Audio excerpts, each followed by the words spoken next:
Chapter 782. At this moment, Wuming suddenly received news that his clone and Gadatsi had gone to an incredible place.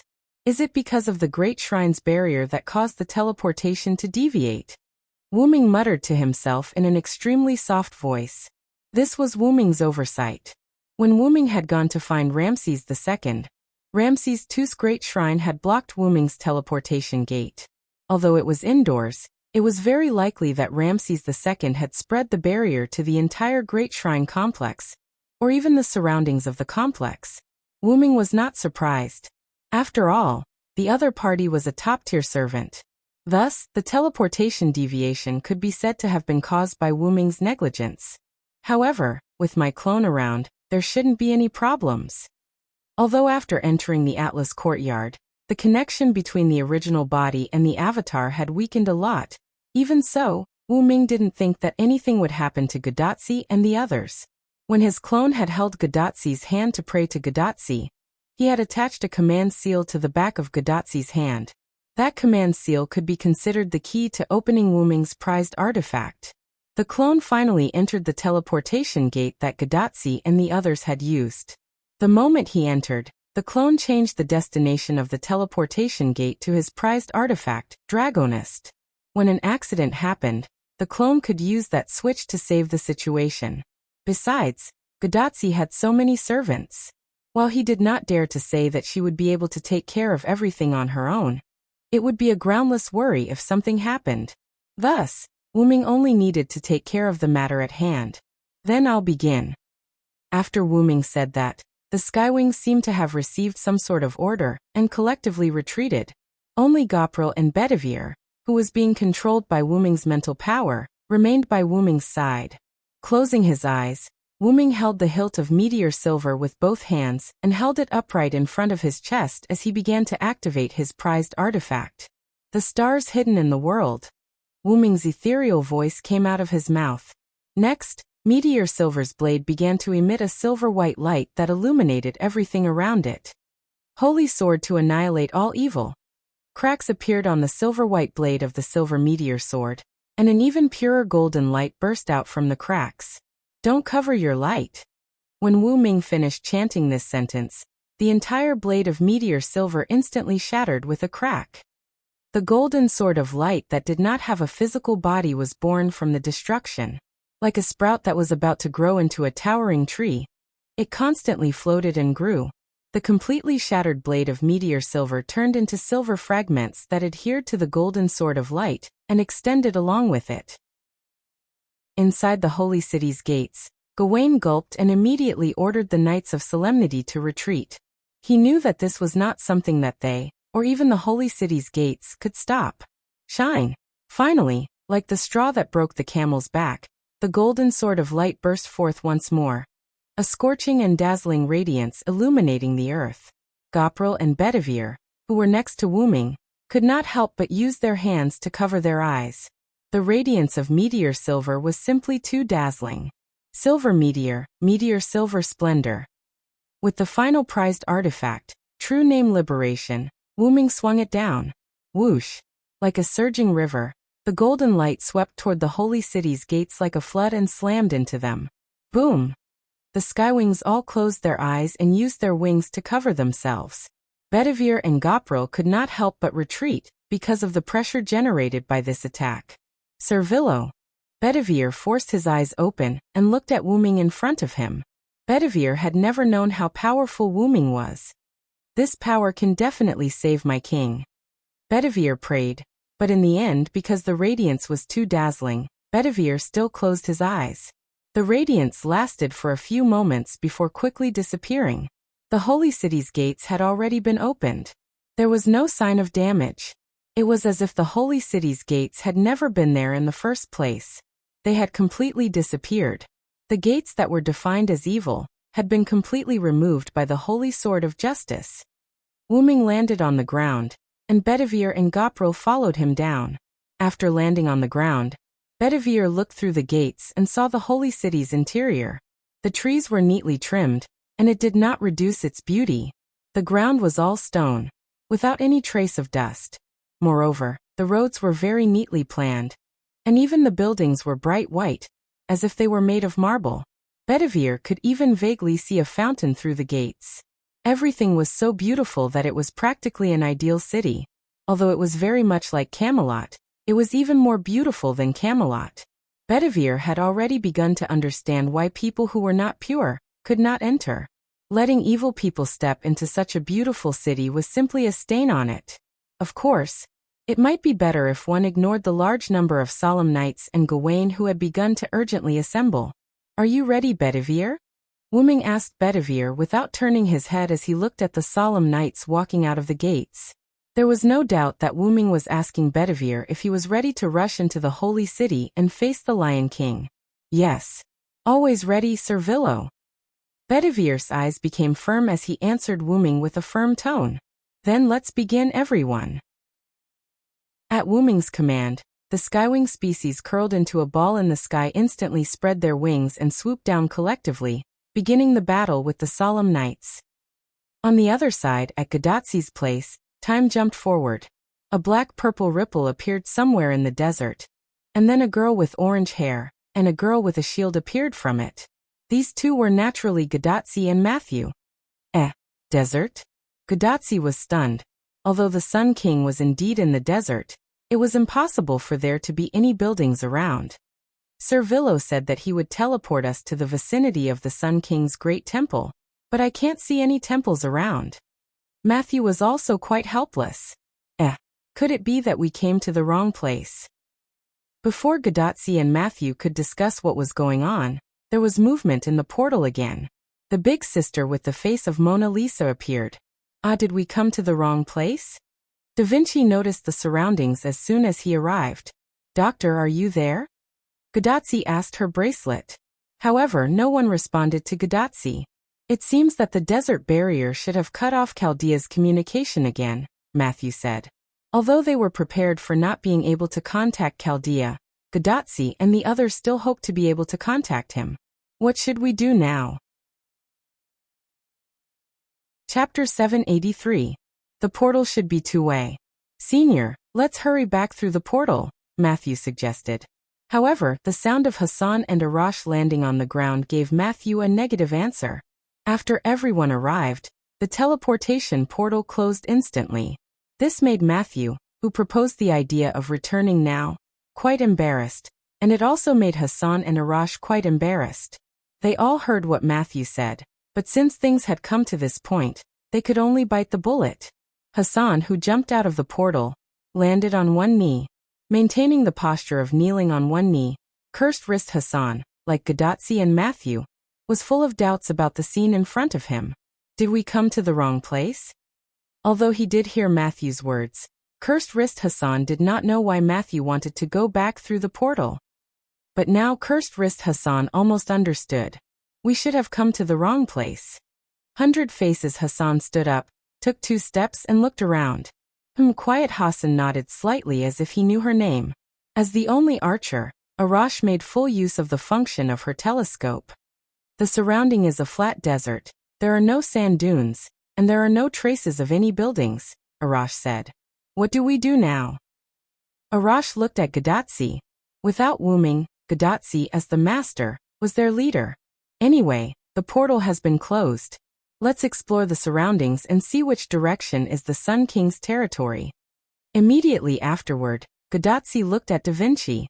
Only Da Vinci was a caster, and this time they had to rely on caster. It's useless to look at me. I have no problem figuring out the direction in the desert, but if you want to ask me, where are we now? It's really difficult. Sure enough, even the genius Da Vinci can't do anything about this. Matthew was a little disappointed. Mr. Hassan, can you tell where we are? Gadatsi looked at Cursed Wrist Hassan, as well as his companions, 100 Faces Hassan and Tranquil Hassan. Although our Hassan is not afraid of the sandstorm in the desert, if we didn't come here ourselves, we wouldn't know where we are in the desert now. Cursed Wrist Hassan shook his head and gave Gadatsi a disappointed answer. Then what should we do? Gadatsi had a we're-done-for look on her face. I've discovered something interesting. Da Vinci suddenly spoke. Although Da Vinci was unable to complete Gadatsi's request, Da Vinci was still capable of simply exploring the surroundings. What did you discover, Da Vinci's lover? Gudatsi quickly walked up to Da Vinci. There's a barrier in front of us. But Da Vinci's lover, our main task now is to crusade against the Sun King. How can finding a barrier help us at this time? Matthew was puzzled. Although that's true, Matthew, if there's a building with a barrier in the desert, if it doesn't belong to the Sun King, then there must be a big secret. After all, the Sun King had moved all the buildings together to form his temple complex. Now that we have no clue, there's no harm in taking a look. Maybe we can find out where we are now. With that, Da Vinci took the lead and walked over. Hey, wait for us, Da Vinci's lover.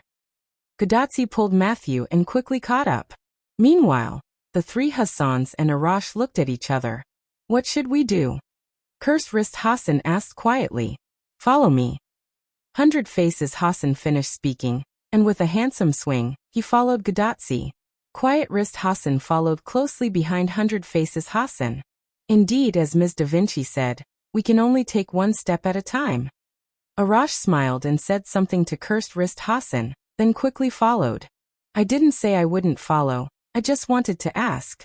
Scratching his head, Cursed Wrist Hassan, who was left alone, also followed.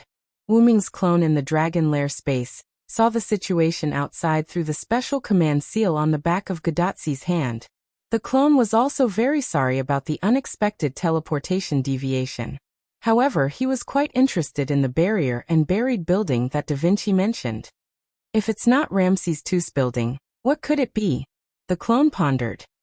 Everything is normal on the main body's side, and I don't have to rush to attack Ramses II. Let's see what Tachika and the others can find. There was something the clone did not say. He had a hunch that the Sun King was the final enemy. On the Holy City's side, the Skywings and the Solemn Knights were fighting. As soon as they came, the Skywings condensed energy weapons and began a melee battle with the Solemn Knights. It could not be helped. Although using magic for long-range bombardment was also very good, the Skywings still liked to fight in melee. Even if the Skywings had lost their minds, they could still beat the Solemn Knights into retreat. It should not be forgotten that the Skywings appeared in the world as servants.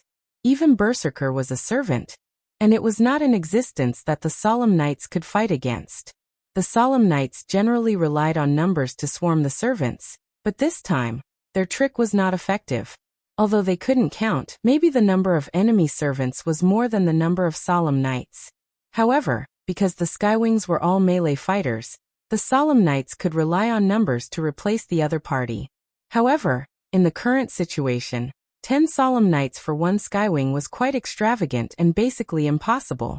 Basically, it would take 100 Solemn Knights to replace one Skywing. It was a good thing that the Skywings were servants. Or else Wu Ming would not have let them fight like this. Let alone 100 Solemn Knights. Even if there were thousands or tens of thousands of them to replace one Skywing, Wu Ming would still feel the pinch. Putting aside the fact that the Skywings were his subordinates, they were still young girls. How could they compare to these smelly old men? Putting aside the joke, even if it was 100 Solemn Knights for one Skywing, the defeat of the Solemn Knights was clearly visible. If not for the fact that there was no order from above, Gawain might have already ordered the Solemn Knights to retreat. That was because if this continued, the Solemn Knights of the Holy City would all be dead. However, even if they were all dead, they could not retreat. When Wu Ming had used the noble artifact to blow up the gate, he had ordered the Solemn Knights to retreat to avoid unnecessary casualties. Now, however, they had to defend the main gate. For the king. With that thought in mind, Gawain swung his sword and killed a Skywing that was attacking him. The Skywing turned into magic power and disappeared from Gawain's side. Hold on. The Holy City must be defended. Chapter 784. Wu Ming and Bedivere stood at the back of the fighting army and watched. Gilio could no longer bear the excitement, and had run to the battlefield to fight. The reason Wu Ming did not go up to fight was very simple. His ultimate goal was never to fight, but to charge into the Holy City. There was simply no point in fighting. Fighting was a reward for the Skywing breeds, so Wu Ming gave this reward to the Skywing breeds who enjoyed fighting. Wu Ming glanced at the eager Bedivere and said, "What? What's wrong, Bedivere? Do you want to fight too?" No, Servillo. I just feel that we shouldn't be idling here. Bedivere silently shook his head. Bedivere was a knight of noble character, after all. Seeing his own people charge into the fray, while he enjoyed the safety in the rear, was something he could not bear. You don't need to think too much, Bedivere. The Skywing breeds are god-killing weapons. Fighting is what they like to do. Wuming then pointed at the Skywing breeds closest to Bedivere and said, "Look."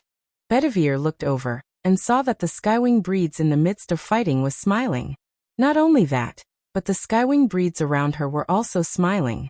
It was clearly a berserker, but they were smiling. It was impossible to say that they were not happy, and this was a joy that came from their very bones. That's why having the Skywings fight is actually a reward for them. Besides, as Wuming said this, he narrowed his eyes and looked at Gawain, who was constantly killing the Skywing breeds. We still have an even more important mission. The Skywing breeds were truly very powerful, and the Solemn Knights could only kill 1 out of 100 of them, but that was only for the Solemn Knights. To Gawain, who had the Knightless blessing, the Skywing breeds that enjoyed fighting were not frightening. No matter how powerful a beast was, it was still a beast. Hunters always had a way to deal with beasts. Just like now, the Skywing breeds attacking Gawain swung their scythes at him, but Gawain dodged to the side. Due to inertia, the Skywing's scythe landed heavily on the ground. But because of this momentary inertia, Gawain's solar holy sword cut off the Skywing's head. The headless Skywing seed shook twice, turned into pure magic power, and disappeared. The lack of rationality was the greatest weakness of the Skywing species, while having rationality was Gawain's greatest advantage. Gawain was already annoyed by the constant bombardment from the Skywing lifeforms. Now that the Skywing lifeforms had stopped their bombardment and switched to close combat, Gawain was naturally happy to oblige. Although the Solemn Knight was retreating, it was still better than not daring to go out and fight with the enemy. Previously, he would have died in vain if he went out. Now, at least he could take a few enemies with him. Of course, even if they wanted to defend, there was no way to do so. The Holy City's gate was gone, and there was no way to defend. After Gawain killed quite a few Skywing species, the surrounding Skywing species realized the threat he posed. The Skywing species had indeed gone berserk due to their berserker class, but their instincts were still there. Just as the instincts of wild beasts told them that beast hunters were dangerous, the instincts of the Skywing species told them that this golden-haired monkey wielding a white longsword and wearing white armor was very dangerous. Several Skywing species swarmed forward, attempting to tear apart this threatening monkey from all directions. However, it was clear that this golden-haired monkey was not afraid of attacks coming from all directions. In fact, it was perfect for dealing with enemies coming from all directions. Excalibur Gallatin. Gawain instantly released the Solar Holy Sword, which turned into a scorching sun, and sent the Skywing species that got close to Gawain flying. Because they were deep in the battlefield and the Solemn Knight was still around, Gawain's Noble Phantasm did not do much, only using the lowest level of Noble Phantasm release. Thus, the Skywing species that were attacking Gawain were sent flying instead of being vaporized by the heat. However, even the lowest level of Noble Phantasm release was still quite scorching for the Skywing species that were close to Gawain. These Skywing species that were sent flying turned into magic particles in the next second, and left the battlefield. Gawain waved his Solar Holy Sword, and was quite satisfied. At this rate, the main gate won't fail. However, reality told Gawain that he could not casually raise flags. X Silver. The half-released Noble Phantasm instantly slashed at Gawain. As expected of Gawain, he immediately placed the Solar Holy Sword in front of him. Clang! The dazzling white meteor silver clashed with Gawain's Solar Holy Sword, producing an ear-piercing sound of metal clashing. Because meteor silver was in a half-released state, Gawain could not help but half-kneel after receiving the attack. Bang! This was the sound of Gawain's knee hitting the ground. Gawain stood up and spread out meteor silver, panting as he looked ahead. Servillo, since when have you become a sneak attacker? I don't want to hear you say that, Gawain. Wuming waved his sword and removed the meteor silver's Noble Phantasm from its half-released state. This is a battlefield. Do you think I'll yell, "I'm going to attack you" before attacking you? Don't make me laugh. However, Wu Ming still laughed, but it was a mocking laugh. Gawain naturally understood what Wu Ming meant. Or rather, how could he not understand? There was no such thing as a sneak attack on a battlefield where danger lurked everywhere. From the moment you stepped into the battlefield, it meant that you agreed to be attacked at any time and place. That's my fault. However, Gawain did not have the slightest fault. Instead, he assumed an attacking stance. It couldn't be helped. The Holy City had already given the order that Wu Ming was an enemy. As a knight who completely obeyed the king, Wu Ming was Gawain's enemy. You go in first, Wu Ming suddenly said. Of course, this was not said to Gawain, but to Bedivere, who was walking behind Wu Ming. Sir Bedivere? Gawain was stunned, but he soon understood. Back then, Chaldea's master claimed to be the messenger of this new force, and Bedivere had escaped with Chaldea's people. Therefore, Bedivere was naturally one of them. It was not strange that he would appear at this juncture. The Holy City's gate is open. You go in first, I'll be right behind you, Wu Ming repeated. Yes, Sir Villo. Bedivere obeyed Wu Ming's words, and immediately ran towards the Holy City's gate from the other side. Wait! Gawain would not let Bedivere enter even if it was him. However, Wu Ming directly rushed forward and swung Meteor Silver down heavily again. Bang! Another clash of swords. Give up, Gawain. With me here, you won't be able to stop Bedivere. Pressing down on Gawain with his sword, Wu Ming said while looking into Gawain's eyes at such a close distance. Gawain's frown deepened. Chapter 785. As a comrade who had served King Arthur for many years, Gawain understood Wu Ming very well, just as Wu Ming understood Gawain very well. Similarly, Gawain also understood how terrifying Wu Ming was. He had a mysterious background, an ageless face, and mysterious runic magic. Even in the Knights of the Round Table, Wu Ming's martial prowess was one of the best. Unlike Gawain's wide-open swordsmanship, Wu Ming's swordsmanship was both wide-open and agile. This was all thanks to the teachings of Wu Ming's master and sister, Skaha. Wu Ming and Gawain exchanged blows. Sometimes, their sacred swords would clash, creating sparks. Sometimes they would dodge, creating dangerous situations. Sometimes they would attack and defend quickly, their swords dancing in the air. In the end, they would occasionally kill a few Knights of Solemnity and Skywings. Of course, it was Wu Ming who killed the Knights of Solemnity and Gawain who killed the Skywings. Although it was only a few exchanges, if an expert was present, they would realize that Wu Ming and Gawain had engaged in an extremely thrilling exchange of blows. However, because Wu Ming was not pursuing the pinnacle of martial arts, Wu Ming's martial prowess had not yet reached the level of being invincible. Furthermore, Gawain's saint's number had tripled his strength, so Wu Ming had not immediately taken him down. However, Gawain could not do anything to Wu Ming. As expected, you haven't changed, Gawain. Wu Ming and Gawain stood a few meters apart, staring at each other. Wu Ming and Gawain had exchanged a few blows, undoubtedly to test Gawain's ability. Gawain was exactly as Wu Ming had expected him to be. After all, I'm already dead. How can I grow? Gawain would not ignore Wu Ming just because he was an enemy. But even so, Sir Villo, you can't take me down immediately. With the protection of Knightless, Gawain was even confident that he wouldn't lose to Wu Ming. In this way, Bedivere, who had barged into the Holy City, but didn't receive any reinforcements, was no longer a concern. After all, Agwawan was still in the Holy City. So, while you stopped growing, I didn't stop growing at all. It was also because of this that Wu Ming didn't do much research on martial arts. Unlike Luo Hao in the Godslayer world, who had studied martial arts to the extreme and reached the pinnacle of martial arts, Wu Ming was neither interested nor necessary. After all, Wu Ming only needed the means to defeat the enemy. Wu Ming stabbed the meteor silver into the ground, and held the sword hilt with one hand. He then closed his eyes and placed his other hand on his heart as he began to chant. I am the strongest and I hold victory in my hands. No matter if it's a human or a demon, he's someone who will defeat all his enemies. Not good. Before Wu Ming finished chanting, Gawain sensed danger. He absolutely could not allow the other party to finish reading this inexplicable sentence. That was what Gawain thought. Gawain stomped on the ground and rushed toward Wu Ming with the solar holy sword that was beginning to heat up. However, Gawain's speed was not as fast as Wu Ming's mouth. I will defeat any enemy that stands in my way. The moment he finished chanting, Wu Ming opened his eyes. His originally red eyes had now turned golden, and a golden mist began to appear around Wu Ming's body.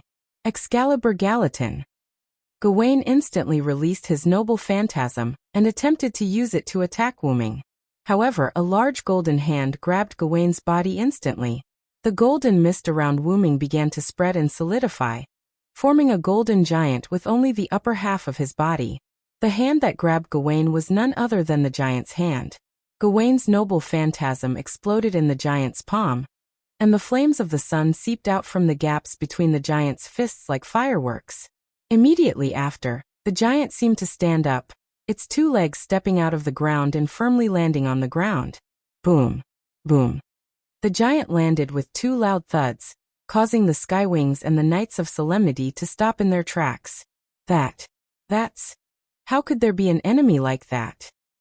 It was a good thing that the Skywings had gone berserk and could not speak, or else they would have been very excited. Everyone stopped what they were doing. This was not an act but a subconscious reaction. Everyone could sense the extreme danger of the golden giant, and they all stopped what they were doing. They all watched helplessly as the golden giant grabbed the sun, that was still spewing flames. Then, the giant raised Gawain up high and slammed him down on the ground. The moment he hit the ground, the giant opened its palm and pressed Gawain firmly into the ground. Boom! Whoosh! A deafening sound created a visible shockwave that swept through the entire battlefield with the golden giant at its center. Aya! Wah! The Knights of Solemnity and the Skywings were all sent flying. Wu Ming was at the golden giant's heart, looking down at Gawain, who was pressed down by the giant's palm, without the slightest bit of surprise. This was why he did not pursue martial arts to the extreme. He had a way to defeat his enemy. What is this? Gawain clenched his teeth and asked Wu Ming in a rather sorry state. Killed the authority of a god. Personally, I think it's not bad, Wu Ming casually described. Gawain could only bitterly smile. It was indeed not bad. Gawain was unable to resist at all. Gawain's flames could indeed cause damage to the golden giant, but they were not very effective. Furthermore, the golden giant was formed from dense air, and it would immediately replenish itself after being burned. Thus, Gawain had no way of dealing with the giant. Furthermore, the giant's main ability was immense strength, so Gawain was completely unable to get up while being pressed down by the golden giant. Even the solar holy sword had fallen out of his hand, and was pressed to the side. I've lost, Lord Villo, Gawain said indifferently as if he had given up. It's good that you understand. After all, he did not have to kill him. If possible, Wu Ming wished to spare Gawain's life. However, I swore an oath to my king that I would defend the city gate until the very end. However, Wu Ming really wanted to retort. Your city gate was destroyed by me a long time ago. Hold on, are you thinking of? Wu Ming suddenly realized a problem. Gawain's words sounded like he was speaking from the bottom of his heart before he died, as if he wanted to drag his enemy down with him. That's right, Lord Villo. I'm going to self-destruct. Gawain bared his white teeth, looking very proud. Then, the solar holy sword in Gawain's body began to emit a blazing light. Boom. Chapter 786. On Gadotzi's side, everyone followed Da Vinci to, or accidentally fell into a mysterious clubhouse. This clubhouse, in Da Vinci's view, was simply magic workshop. Da Vinci looked at the entrance in front of him and made such a judgment. What? Da Vinci, is this the magic workshop? However, for such a large-scale workshop, there should be records of it in history. Da Vinci fell silent, because she couldn't find the information of this magic workshop from her memory. This is Atlas Courtyard. Suddenly, a man's voice came from the shadows. Who is it? Cursed Wrist Hassan, 100 Faces Hassan, and Tranquil Hassan immediately took out their daggers, full of vigilance. Until the other party made a sound, Hassan didn't find a person in the shadows, which undoubtedly made Hassan lose face, but at the same time, the other party also made Hassan feel danger. Hassan alone couldn't discover this. This unknown servant was dangerous enough. Senpai. Matthew also immediately summoned a shield and stood in front of Gadatsi. The man who made a sound in the shadows gave everyone the feeling that he was a servant after he leaked his aura. Confirmed that the other party is a servant. Master, please be careful. Matthew reported to Gadatsi.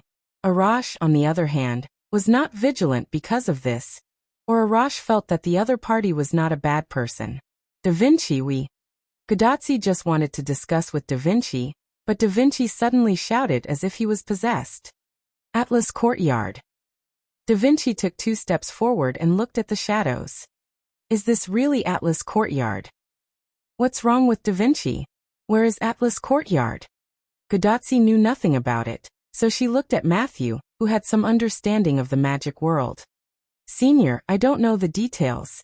I only know the name Atlas Academy. It's said to be one of the 3 major departments of the Magic Association, but it doesn't have any contact with outsiders. Matthew returned to Gadatsi based on his own understanding. Although it's one of the departments of the Magic Association, it's the same as the Imitation Scarlet Sea. It's a secret society that doesn't communicate with outsiders, Da Vinci explained. He's also an expert in alchemy. It's said that the 7 alchemy tools sealed in Atlas Academy can destroy the world 7 times. The man in the shadow explained. Destroy the world 7 times. This gave Gadatsi a fright.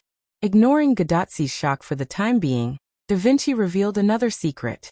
It's said that the headquarters of the Academy of Atlas is located in Egypt's Atlas Mountains. It seems that it's true. After all, this is the territory of Ramses II, which is Egypt, so it's not surprising that Atlas Academy exists here. The man in the shadow said and walked out of the shadow.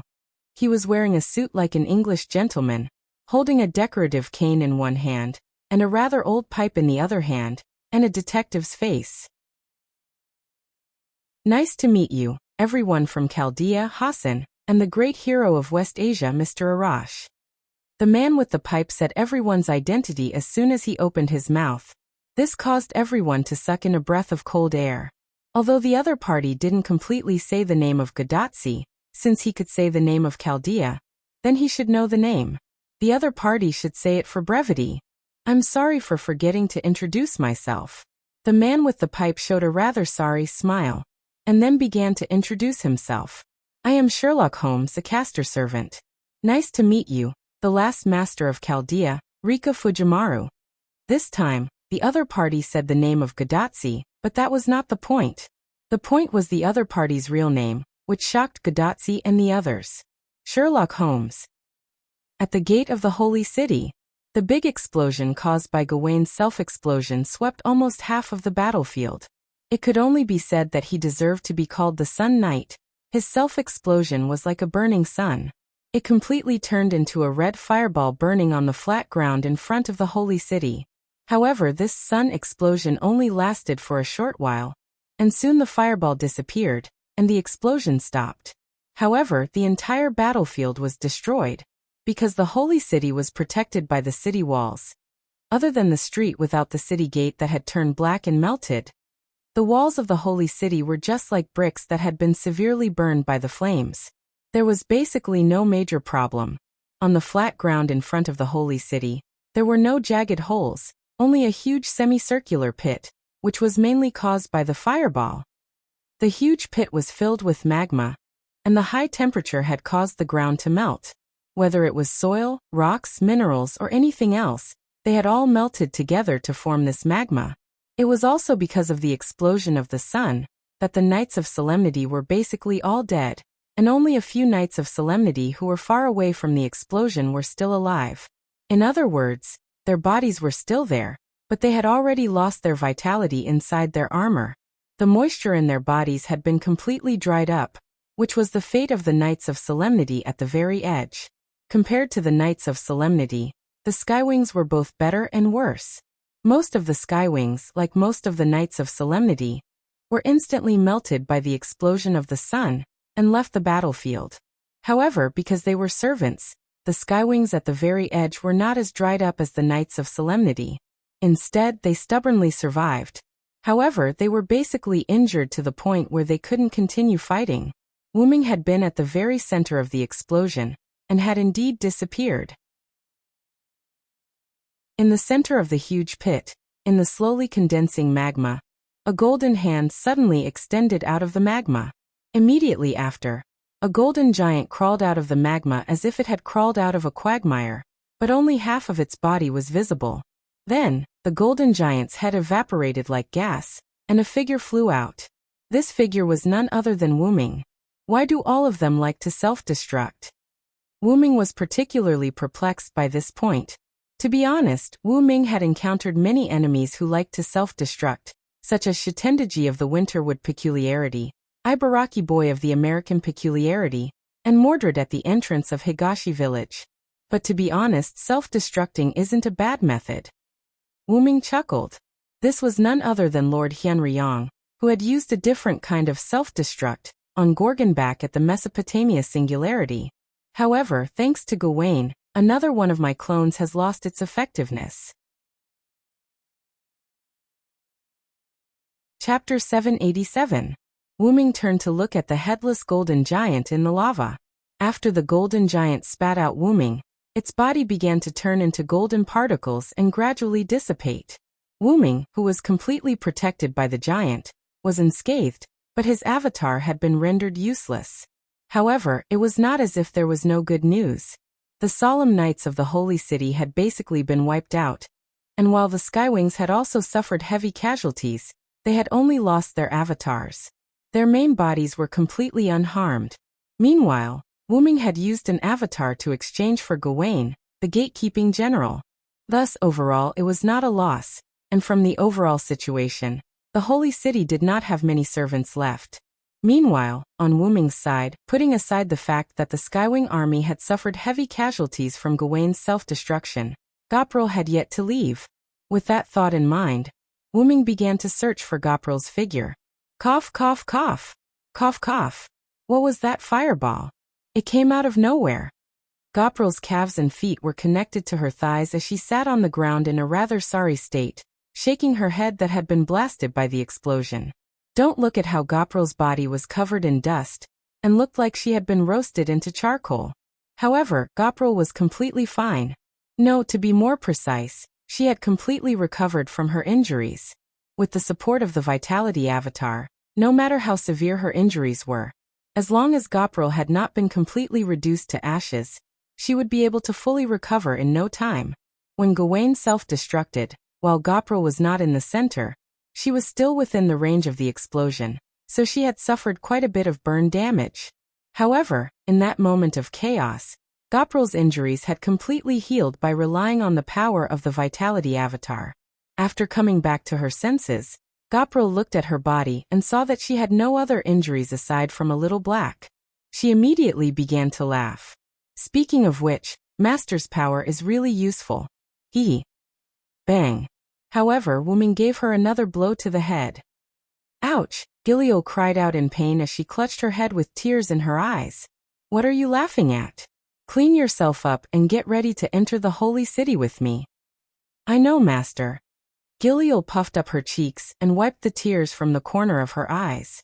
Although he was dissatisfied, he had to endure it. While Gopral was cleaning herself up with magic, Wu Ming collected the surviving Skywing species. Even though Gawain's self-explosion had forced quite a few people out, there were still close to 1,000 survivors. However, due to their injuries, these Skywing species were no longer fit to continue fighting. You guys go back and rest. With that, Wu Ming gave the order for the gathered Skywings to return. Even if it was a servant, its main body would be fine even if it died here. Wu Ming did not wish to treat the Skywing species as a lifeless consumable. Even after transforming into Berserker, the Skywings still felt like they were dreaming. Even if it was a dream, Wu Ming hoped that they would not have a terrible dream this time. Opening the portal, the Skywings obeyed the orders of their master, Wu Ming, and returned to Abinth. As such, only Wu Ming and Gilio were left here. Gilio, who had finished cleaning herself up, came to Wu Ming's side. Master, I'm ready. The energetic Gilio was ready to go. Wu Ming nodded and looked at the gate of the Holy City. Let's go. Bedivere should be in trouble. In the mysterious Atlas courtyard, the famous detective Holmes was bringing Chaldea's group to tour the interior of the Atlas courtyard. The strange cross-shaped defense facility made of alchemy materials produced a mechanical sound. On the cross-shaped defense facility, the 4 mechanical tentacles bent, and the mechanical mouth in the center of the cross shot out an energy ray. Bang! However, the ray was blocked by a shield. Ha! Accompanied by the roar of the girl, Flying Dance raised her shield and smashed it on the cross-shaped defense facility. Ka! Kacha! Boom! Finally, the cross-shaped defense facility produced a small explosion. The shockwave caused by the explosion was blocked by the giant shield. Master, the last one has been eliminated. Thus, the shield-holding girl reported to her master behind her. Well, it's been hard on you, Matthew, Gadotsi said gratefully. It's what I should do, senior. Matthew smiled, turned the giant shield into a spirit seed, and stood beside Gadotsi. It's been hard on you, Miss Matthew. Although these defense facilities are not strong, they are still a headache for a caster like me. A hearty male voice came from behind, and then Holmes, who was holding a cane and a pipe, appeared. It's normal for this to come from my mouth. You're a detective who knows Baflo. Then, a profiteer-like female voice came from behind Holmes, and then Da Vinci's wife with Mona Lisa's face appeared. A famous detective always has an assistant who can help him, and my combat power is really not high now. Holmes didn't blush at all, took a puff of his pipe, and explained very calmly. Mr. Holmes, Da Vinci's wife. Matthew greeted the two. As expected of Matthew, very polite. It's been hard on you this time, Matthew. Da Vinci also thanked Matthew. Well, there's no need to say polite words. Are we here, Mr. Holmes? Gadotsi looked at Holmes. Well, it's right in front of us. Holmes said. At the entrance of Atlas Yard, Holmes took the initiative to answer the question of why he was there after announcing his real name. Holmes said that as a detective, he had to solve all the mysteries, including the burning of humanity. And in Atlas Courtyard, it was a necessary investigation to solve the puzzle. The main reason why he was here was to meet Chaldea and the others who saw the burning of humanity, which was Gadotsi and the others. After all, they were the only eyewitnesses. As a detective, he naturally needed the testimony of the eyewitnesses. Although Gadotsi and Matthew believed Holmes, Hassan was obviously full of distrust for this inexplicable man. But because Arash and Da Vinci chose to trust him, Hassan could only leave it at that. After all, the other party was here to find Gadotsi and the others, and Gadotsi and the others were willing to believe him. One was willing to be beaten, and the other was willing to be beaten. Hassan didn't have to be stubborn at all. After that, Holmes said that he wanted to take Chaldea and the others to tour Atlas Courtyard, and Da Vinci, who couldn't resist the temptation, immediately agreed. As a last resort, Gurdaz, Mashu, and Leonardo da Vinci followed Holmes into Atlas Academy. As for Hassan and Arash, there was no doubt that they were abandoned. Chapter 788. Holmes rejected Arash and Hassan's entry with the reason that they have no need to enter at all. Arash was fine with it, but Hassan's bad temper couldn't be tolerated, and cursed-wrist Hassan also thought that Holmes was full of problems. In the end, after Gadotsi and Da Vinci's comfort and persuasion, Hassan and Arash became gatekeepers. Holmes, Gadotsi, Matthew, and Da Vinci entered Atlas Yard. Da Vinci was making a fuss along the way, while Gadotsi and Matthew answered Holmes' questions. Finally, after defeating the Guardian boss step by step, everyone finally arrived at their destination. The defense facility that Matthew just destroyed was the last gatekeeper. Before entering the destination, Holmes looked at Gadotsi and spoke with emphasis. Fujimaru, do you remember my analysis? Of course I remember, Holmes. You said that King Solomon's burning of humanity was actually completed, so he was dismissive of humans. Correction, it was inferred from your testimony. Holmes took a puff from his pipe and corrected. However, Gadotsi just smiled awkwardly. I remember Mr. Holmes also said that King Solomon was preparing the next plan. In order to avoid Gadotzi's embarrassment, Matthew spoke up. So, do you know what that plan is? Because of Holmes's real name, Mashu, who was standing at the entrance of the Atlas courtyard, was excited for a while. But this also made Holmes fully realize that Miss Mashu was his loyal fan. Holmes naturally answered all the questions from his fans. Of course I don't know. Such a righteous answer made Gadotsi almost fall down, and Matthew also didn't know what to say. As for Da Vinci, she was still enthusiastically studying the pile of defense facilities that Matthew destroyed. It could be said that Leonardo da Vinci had to study for a while every time he passed a level. Nothing could be done about it. The alchemy techniques of the Atlas courtyard had aroused da Vinci's interest. Or it could be said that da Vinci was already interested in the alchemy techniques of the Atlas courtyard. Finally, he turned to look at Holmes, who still did not show any signs of discomfort. If you don't know, you don't know. It's such a simple principle, isn't it? Although I don't know King Solomon's next plan, I have found some clues in the plan of burning humanity. After Holmes finished speaking, he walked to the front door. Come with me, said Holmes, opening the door and going in. Without any hesitation, Gadotsi and Matthew entered side by side. Upon seeing the new map, Da Vinci followed them immediately. After entering, both Gadotsi and Matthew's pupils shrank. Where is this? Inside the holy city, because they had lost the gate and most of the knights, there weren't many enemies on the streets. But similarly, there weren't any humans around. It's too cold here. Wu Ming walked on the street, looking at the empty interior of the holy city and frowning. Could it be that the people who entered the holy city were treated as specimens and stored in the holy spear as Gawain said at the beginning? While Wu Ming was pondering, Gabriel was not idle. Soon, she discovered that the magical fluctuations in a certain place were more intense. Master, there should be someone fighting over there. Gabriel pointed in a certain direction. Let's go and take a look. If I'm not wrong, it should be Bedivere. After all, apart from Wu Ming, Gabriel, and Bedivere, there were no other enemies here. Yes, Gabriel flapped her wings and flew ahead of Wu Ming. Wu Ming didn't land and flew in the direction Gabriel flew. After turning a corner, Wu Ming saw the scene of Aguin leading a team of knights to surround Bedivere. Bedivere was dealing with the knights, while Gabriel, who had arrived first, was fighting with Aguin. Bedivere's body had been treated by Wu Ming's healing potion. Although it only treated the symptoms and not the root cause, it was enough for now. But because he was a human, if Bedivere didn't use Silver Arm, he wouldn't be able to defeat them under the encirclement of the knights. But protecting himself wasn't a problem. And logically speaking, Gabriel was much stronger than Aguin. But for some reason, Gabriel couldn't take down Aguin in a short time. Wu Ming carefully looked at Aguin, and discovered that the veins under Wu Ming's skin were bulging as though they were about to explode, just like a berserker. Not only that, but Wu Ming could also feel that Aguin's mana had increased by leaps and bounds, as well as his other abilities. That was why Gabriel couldn't take down Aguin in a short time. Could it be that Aguin received the blessing? Wu Ming guessed. Or is it the result of using a large number of berserk runes?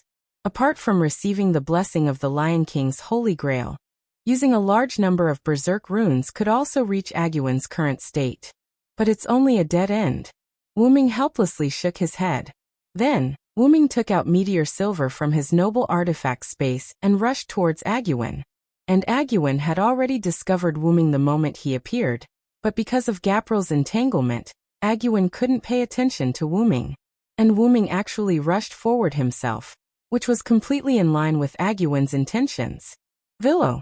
Aguin bellowed, suddenly flinging Gabriel aside and rushing towards Wu Ming. Asterisk clang. BZD. Asterisk meteor silver and Aguin's knight's greatsword collided. After an ear-piercing collision sound, the two swords clashed and produced sparks. Go help Bedivere. Wu Ming glanced at Gabriel. Gabriel, who was flung away by Aguin, wanted to fight Aguin again, but since Wu Ming said so, she could only give up. And so, Gabriel vented her resentment on the solemn knights. Villo-ah! Aguin bellowed again, causing Wu Ming to shift his gaze. Wu Ming's expression turned solemn. He could feel that Aguin's strength was growing bit by bit, and Wu Ming felt that he would soon be unable to suppress Aguin. As someone who was extremely close to Wu Ming, Aguin could naturally feel the changes in Wu Ming. Ha ha! How is it? Villo. This is the power of the Holy Grail's blessing and berserk runes. How is it? Isn't it very powerful? Ahaha. Chapter 789. Wu Ming didn't guess wrong, but Wu Ming was only half right. Not only did Agravain receive the Holy Grail's blessing, he also used the berserk spell. This caused Agravain's ability to improve by leaps and bounds, so much so that Wu Ming had to take Agravain seriously. But the drawbacks are also very clear. Ager Regulus. Wu Ming was right. After receiving the Holy Grail's blessing and the berserk spell, Agravain's mental state was not as good as before. From an outsider's point of view, he was like a mental patient who had just escaped from a mental hospital, and a rather dangerous one at that. Ah, you're right. But as long as I defeat you, everything will be over. No one can be my king's opponent. And as long as you're not here, my king won't fall asleep every day to miss you. Just like that, everything will be over. Ahahaha. Agravain said, and a large amount of magic instantly gushed out, and Wu Ming was violently pushed away. You're saying that Artoria falls asleep every day to miss me? Wu Ming didn't pay attention to Ager Guowen's other words, but he was rather moved by Ager Guowen's line of, I fall asleep every day to miss you. If you miss someone so much that you have to fall asleep every day, and relieve it through sleep and dreams, then that person must be very important to you. Wu Ming had an unrealistic thought. Everything the Lion King was doing was actually for him. However, Agravain didn't have the intention to answer Wu Ming's doubts. Agravain raised his knight sword that emitted endless magic and madly charged at Wu Ming. Die die die die die ha ha ha ha ha. With messy black hair, blood-like runes engraved on his black armor, and bloodshot and slightly protruding eyes, Agravain opened his mouth wide and roared like a beast. It seemed that after meeting the person he was obsessed with, Agravain had completely lost his mind. Right now, Agurvan only wanted to eliminate the individual named Villo Siranthod. Ah! Agurvan roared as he leaped up, aimed his sword at Wu Ming, and smashed it down. As for Wu Ming, he naturally couldn't be hit. As soon as Agurvan jumped up, Wu Ming used his mana to suddenly jump back out of Agurvan's attack range. Thud. Along with the sound of the knight's boots landing on the ground, Wu Ming silently watched Ager Guowen raise his sword once more. Looks like I was wrong, Wu Ming said. Wu Ming was wrong. The most serious mistake he made was that he didn't trust Artoria. He didn't stand on her side. I clearly said that I would always be with her, but in the end, I stood on the opposite side of her. Wu Ming's eyes dimmed slightly. Even if his intentions were good, even if everything was for the sake of the world, and no matter how many excuses he came up with, Wu Ming was on the opposite side of Artoria. There was no doubt about that. If I had responded to Artoria's summon at the beginning, or if I had stood on Artoria's side after coming to this singularity, I'm afraid the outcome would have been much better. In that case, Mordred, Tristan, and Gawain wouldn't be sent away by his own hands. As for Egwene, he probably wouldn't fall into such a state of madness that he hates the most. Wu Ming had no intention of dodging when he saw Egwene charging at him again. It was as if he had accepted his fate. Roar! Egwene let out an inhuman roar, and the curse of madness spread all over his face. Let me take the pain for you. Wu Ming closed his eyes, and Egwene's knight sword arrived in front of Wu Ming. Friend! As soon as Egwene's voice fell, he could clearly see the magic power sweeping across the surroundings, and the entire atmosphere froze. On the other hand, Agurvan was frozen in midair as though he was frozen in ice. His knight's greatsword also stopped in front of Wu Ming. Wu Ming, on the other hand, opened his eyes at this moment. He opened his golden eyes that had turned pure gold at some point in time. Noble and powerful, wise and kind, mysterious and wise God, I shall obtain the divine power of the heavens, the blessing of the earth, and the wisdom of men from you.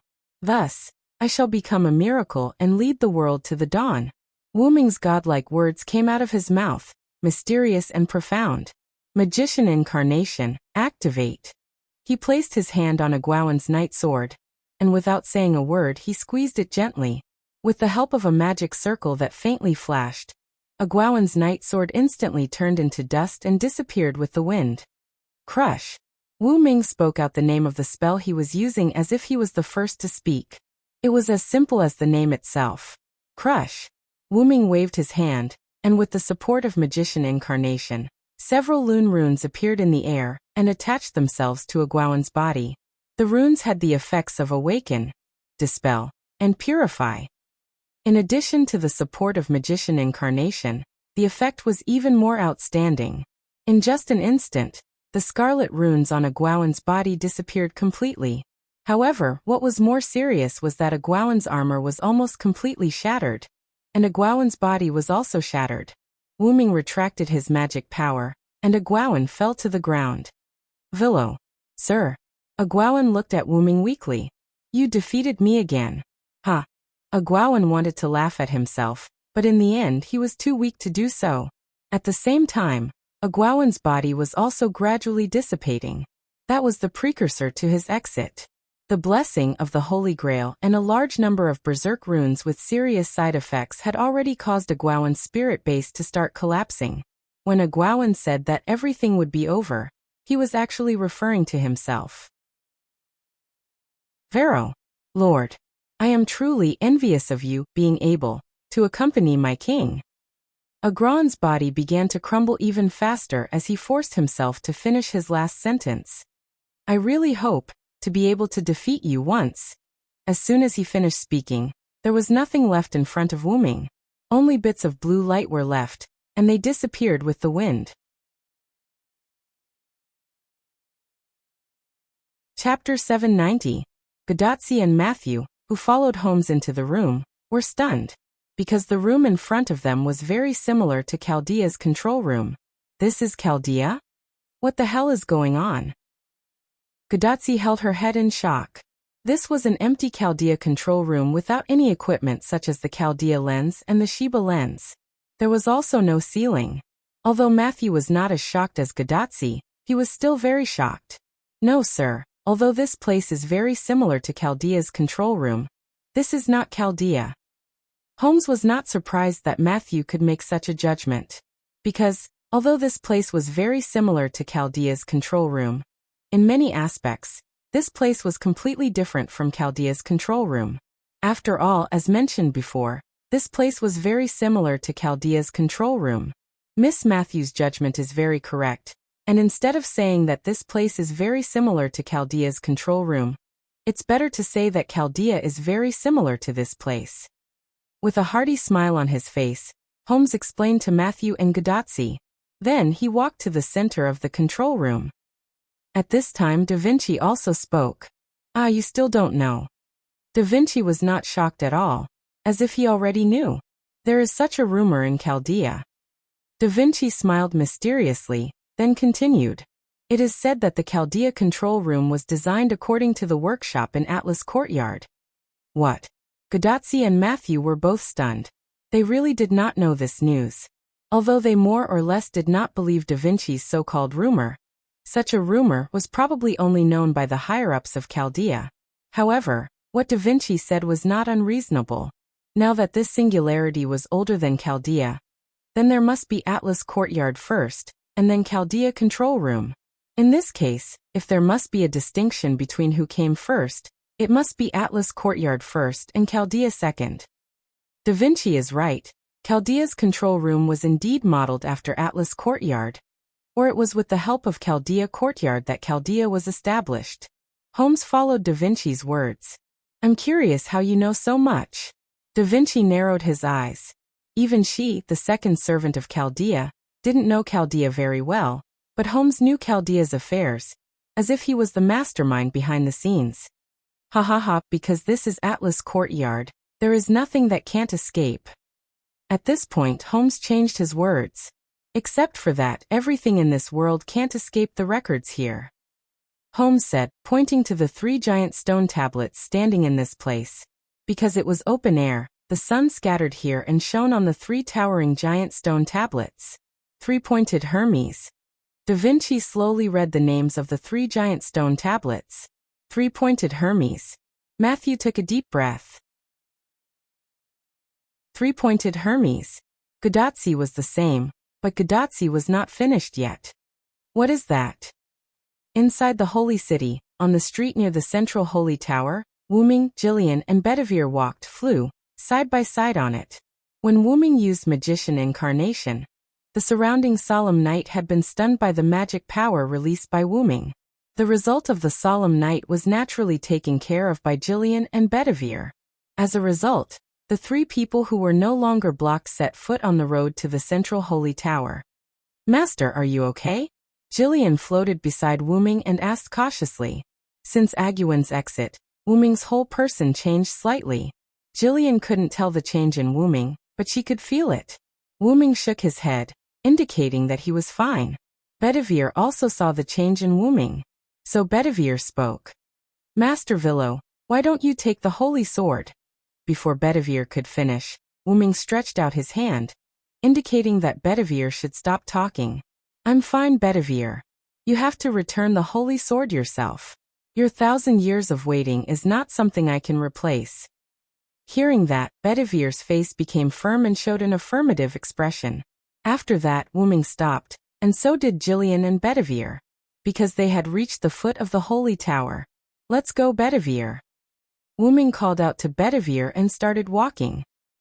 What about me? What about me?" "Master, have you forgotten about me?" Gilliel was instantly unhappy. Why did he only call out Bedivere's name? "Don't I have to follow?" Wuming turned his head and smiled. "No need, Jillian. After all, this is your master's personal matter. You go to Tachika and the others." Wuming finished speaking, and a portal instantly appeared above Jillian's head. Before Goprel could react, the teleportation gate started to fall as if it was affected by gravity. As a result, Jillian was swallowed by the portal. When she fell to the ground, the portal disappeared, and so did Jillian. Wuming glanced at Bedivere, and Bedivere nodded, indicating that he was ready. The two walked up the holy tower step by step. Because the Knights of Solemnity were almost completely wiped out. No, it should be said that they were completely wiped out. No enemies came out to obstruct Wuming and Bedivere. The troops led by Adger were the last batch of Knights of Solemnity, and the only remaining Knights of the Round Table besides him was Lancelot. But because Lancelot was not in the Holy City, there were no enemies in the Holy City. Without the slightest pause, Wuming and Bedivere were only one floor away from reaching the top. At this time, a beautiful figure appeared in front of Wuming and Bedivere. "Your Highness the Queen." Bedivere immediately knelt on one knee. That's right, the beautiful figure was Guinevere. "Minister Bedivere, no need to be so courteous," Guinevere said softly. Guinevere's meaning was very simple. Now that Bedivere was considered a rebel, there was no need for him to salute the enemy queen. This left Bedivere speechless. He wanted to explain, but when he opened his mouth he didn't know what to say. "Bedivere, you go up first," Wuming said to Bedivere. Although he didn't understand Wuming's actions, Bedivere had already carried out Wuming's order. Bedivere walked up the stairs step by step, leaving Wuming and Guinevere looking at each other. Chapter 791. From the looks of it, you should know already. Guinevere crossed his arms and walked down the stairs to Wuming. Guinevere was talking about Artoria. Aguan gave me a hint. Wuming nodded. Then Wuming showed a helpless smile. "By the way, did you know from the beginning?" Guinevere shook his head. "After you came to the holy city and left, the king talked to me a lot. I only knew then." Guinevere extended his hands. Although Wuming was wearing armor, Guinevere didn't wear a helmet, so Guinevere touched Wuming's cheek. Wuming didn't reject Guinevere's overdone action as he enjoyed Guinevere's touch. "As expected, I can't win against the king no matter what I do." Guinevere touched Wuming's face and showed a bitter smile. Although the smile was uglier than crying. "Sorry, Lia is above you." Wuming's eyes were calm as he spoke the truth without hiding anything. It wasn't irresponsible. On the contrary, it was the most responsible thing to do in Guinevere's opinion. "I know. That's why I can't win against the king no matter what." Guinevere raised his head and tried his best not to cry. Guinevere's love for Wuming was no less than the others. Whether it was falling into Morgan Le Fay's trap in the end, or descending as a berserker because of his obsession with Wuming, It was obvious that Guinevere had feelings for Wu Ming. But Wu Ming smiled. I didn't say that I would give up on you if I chose Lia, Miss Guinevere. Wu Ming touched Guinevere's cheek and wiped away the tears at the corner of Guinevere's eyes with a proud smile. This isn't Britain. I can't do whatever I want. I won't spare either you or Lia. Wu Ming's domineering and gentle words stunned Guinevere for a moment. When he reacted, Guinevere smiled. Really, Sir Villo is really overbearing. She rubbed Wu Ming's hand, but because of the gauntlet, it didn't feel very good. I'll be waiting for you, Mr. Villo. After Guinevere finished speaking, he leaned into Wu Ming's embrace, stood on his tiptoes, and wrapped his hands around Wu Ming's neck before gently kissing him. Guinevere looked at Wu Ming with eyes full of love, and then gently closed his eyes. Although Wu Ming was a little surprised, he immediately reacted and hugged Guinevere. He closed his eyes and enjoyed this moment of peace. After a brief kiss, the two of them separated their heads from each other. Because Wu Ming sucked it clean, he didn't pull the thread or anything like that. Cough cough. Humph, really, Sir Villo, I didn't expect you to be so skilled. Guinevere's cheeks were slightly red as he lay in Wu Ming's embrace with love in his eyes. Wu Ming was not a newbie, but Guinevere's movements were still immature, but he was still quite skilled. I've practiced before, but what's wrong with you? Wu Ming deliberately pretended to be angry. This time, Guinevere was truly frightened. Sir Villo, I didn't practice with anyone else. It's just that sometimes when I look in the mirror. Guinevere covered his mouth and blushed. It's just a joke. I'll say it again. I'll always believe you. Wu Ming patted Guinevere's head and apologized. Although it was just a joke, Wu Ming was quite proud that he got Guinevere to talk. Sir Villo, you're so. Guinevere lowered his head. But it was time to end this. When he looked up again, Guinevere's cheeks were still blushing. Sir Villo, this is the kiss I promised you. I'll always be waiting for you. It's a promise. In front of the three-pointed Hermes in the Atlas courtyard. Holmes explained a lot, but Gadotsi didn't understand the three-pointed Hermes at all. After all, Gadotsi's magic theory wasn't enough. So Holmes gave a rather simple explanation of Goo Goo. In the end, Da Vinci summarized it with one sentence. Simply put, it's a world-class encyclopedia that answers all questions. I see, it's a bit like the internet on a computer. Gadotsi clenched her left fist and punched her right hand. Senior's analogy is very apt. Matthew said awkwardly. As long as you understand. Holmes took a puff from his pipe and smiled. Just like a detective, there were many mysterious events that couldn't be understood. But those weren't important.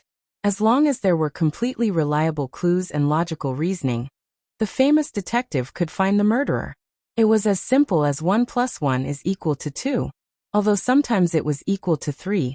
Ahem, all in all, as long as you understand. While I was in the Atlas courtyard, I used this three-pointed Hermes to search for a lot of information about human combustion. Holmes turned his back to Gadotsi and the others. So, Mr. Holmes, did you solve the mystery? Miss Matthew, who was a fan of Holmes, was very excited. Ahem, that's not the point. Holmes tilted his head and looked at Matthew. I can't believe Roman. What? There's something wrong with Dr. Roman? Gadotsi repeated Holmes' words in shock. But why? Matthew was also puzzled by Holmes' words. No one was surprised that Holmes knew about Roman. After all, this was the Atlas courtyard. Holmes could even collect information about Gadotsi, Matthew, and Da Vinci. It was impossible that Roman, the head of a normal Chaldea medical institution, couldn't collect information about him. According to my investigation, in the Holy Grail War in 2004, Marispili Animsphia was also involved. Holmes' voice came. Animsphia. This surname, could it be? Gadotsi was stunned. She didn't know Marispili, but she noticed this person's surname. It was the same surname as Olga Marie. That's right, sir. Marispili Animsphia is the former director of Chaldea, the father of director Olga Marie, Matthew confirmed. After slaughtering the other 6 participants in the Holy Grail War, he won the final victory and obtained the Holy Grail. Holmes continued. Wait, that means the former director had already obtained a Holy Grail before the Anthropocene. Matthew was shocked. Then what did the former director wish for? Gudatsi asked curiously. Ahem, that's still not the point. Holmes shook his head again. The point is, in that war, Marisbili also fought with an assistant, and this assistant was specially promoted to Chaldea the next year, and became the head of the medical institution in Chaldea at the age of 22. After that, Holmes took a puff from his pipe and exhaled. That person, could it be? Matthew opened his eyes wide and said slowly, Yes, that person is Roman. At this time, Da Vinci, who had been silent, suddenly spoke.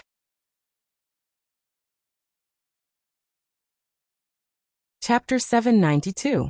Is it possible that the doctor really has a problem? Seeing that Da Vinci admitted that the man was Roman, Gudatsi began to believe what Holmes said about Roman has a problem. Matthew's eyes also showed shock and doubt. After all the blame was directed at Dr. Roman.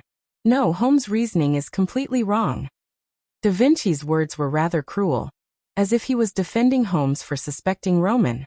This made Holmes shrug his shoulders helplessly and take a puff from his pipe. Then Da Vinci looked at Gudatsi and Matthew.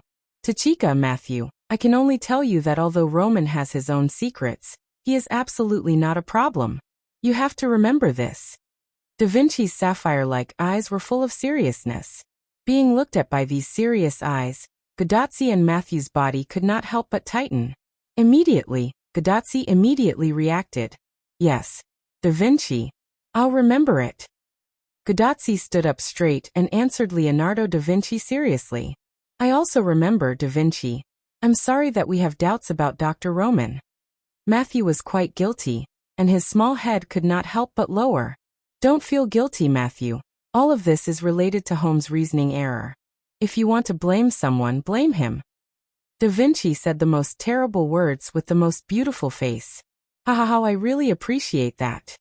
For Da Vinci's joke, Holmes was also very cooperative. Of course, he did not care. With Da Vinci's guarantee, then I will temporarily put Dr. Roman on the alibi list.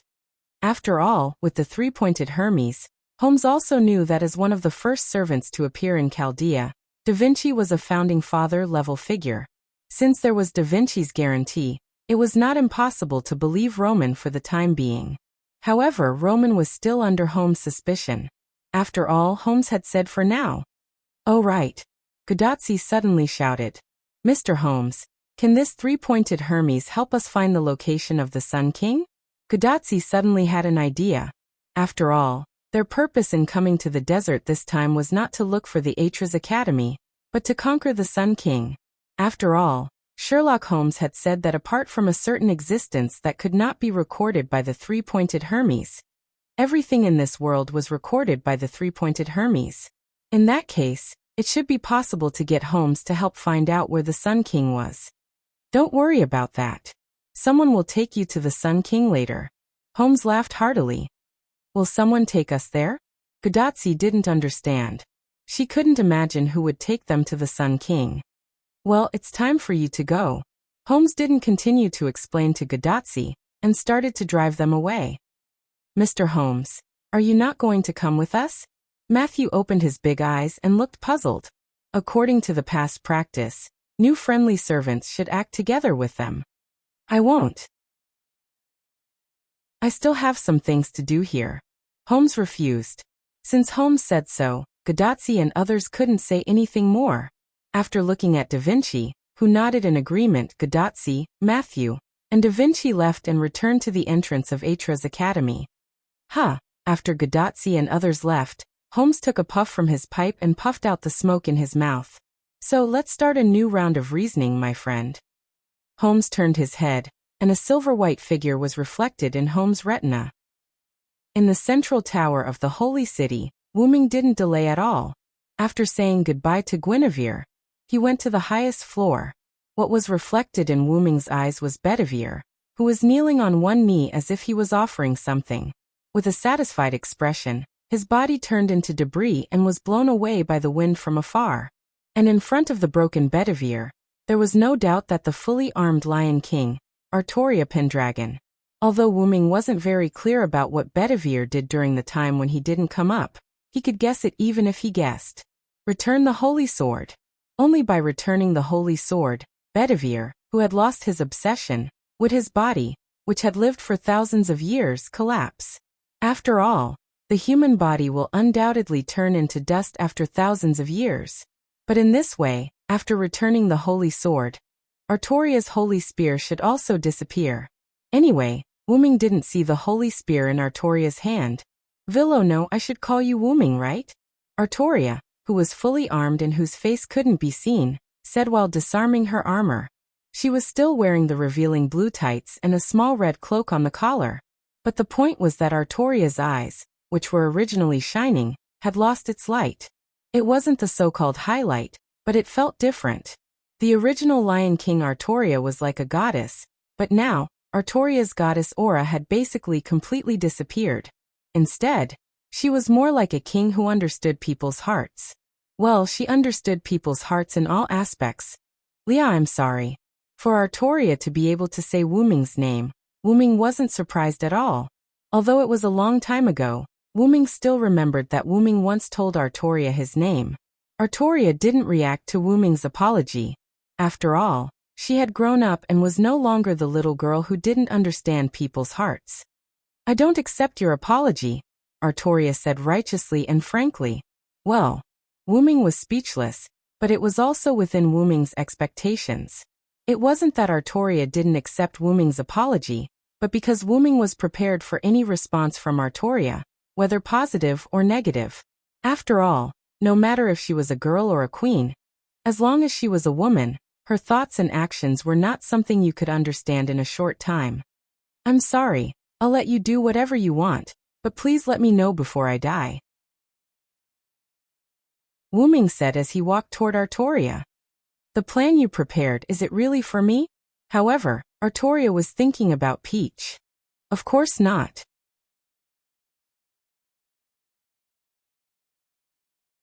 Chapter 793. Wuming didn't know what to say for a while. I'm doing this for the sake of the humans. But I summoned the Knights of the Round Table to see if I could find you, Artoria said without changing her expression. As expected of the Queen. But why did I hear from Guinevere that you summoned her here to look for me? Before they came up, Guinevere briefly explained the situation to Wuming when he was cuddling with Guinevere. Because Guinevere was obsessed with Wuming, Guinevere, as a berserker, had the ability to search for Wuming. It was called Wuming Radar. Artoria wanted to use this ability of Guinevere's to summon Guinevere. Otherwise, why would Artoria bring the useless queen here? To be a pretty vase? Artoria said that looking in the mirror every day was enough. Artoria didn't say anything. She just closed her eyes. Then, Artoria opened her eyes and stared at Wuming with her amber eyes. She is talking nonsense, said Artoria, who was talking nonsense with a straight face. Ignoring Artoria's words, Wuming continued. Guinevere also told me that you sleep every day to vent your longing for me. You try to relieve your longing with dreams. After Wuming said that, Artoria's face blushed. She looked like a girl whose secret was exposed. I'm kidding. Wuming showed a mischievous smile. Guinevere didn't tell Wuming this. After all, Guinevere wasn't a roundworm in Artoria's stomach. How could he know a secret that Artoria didn't tell him?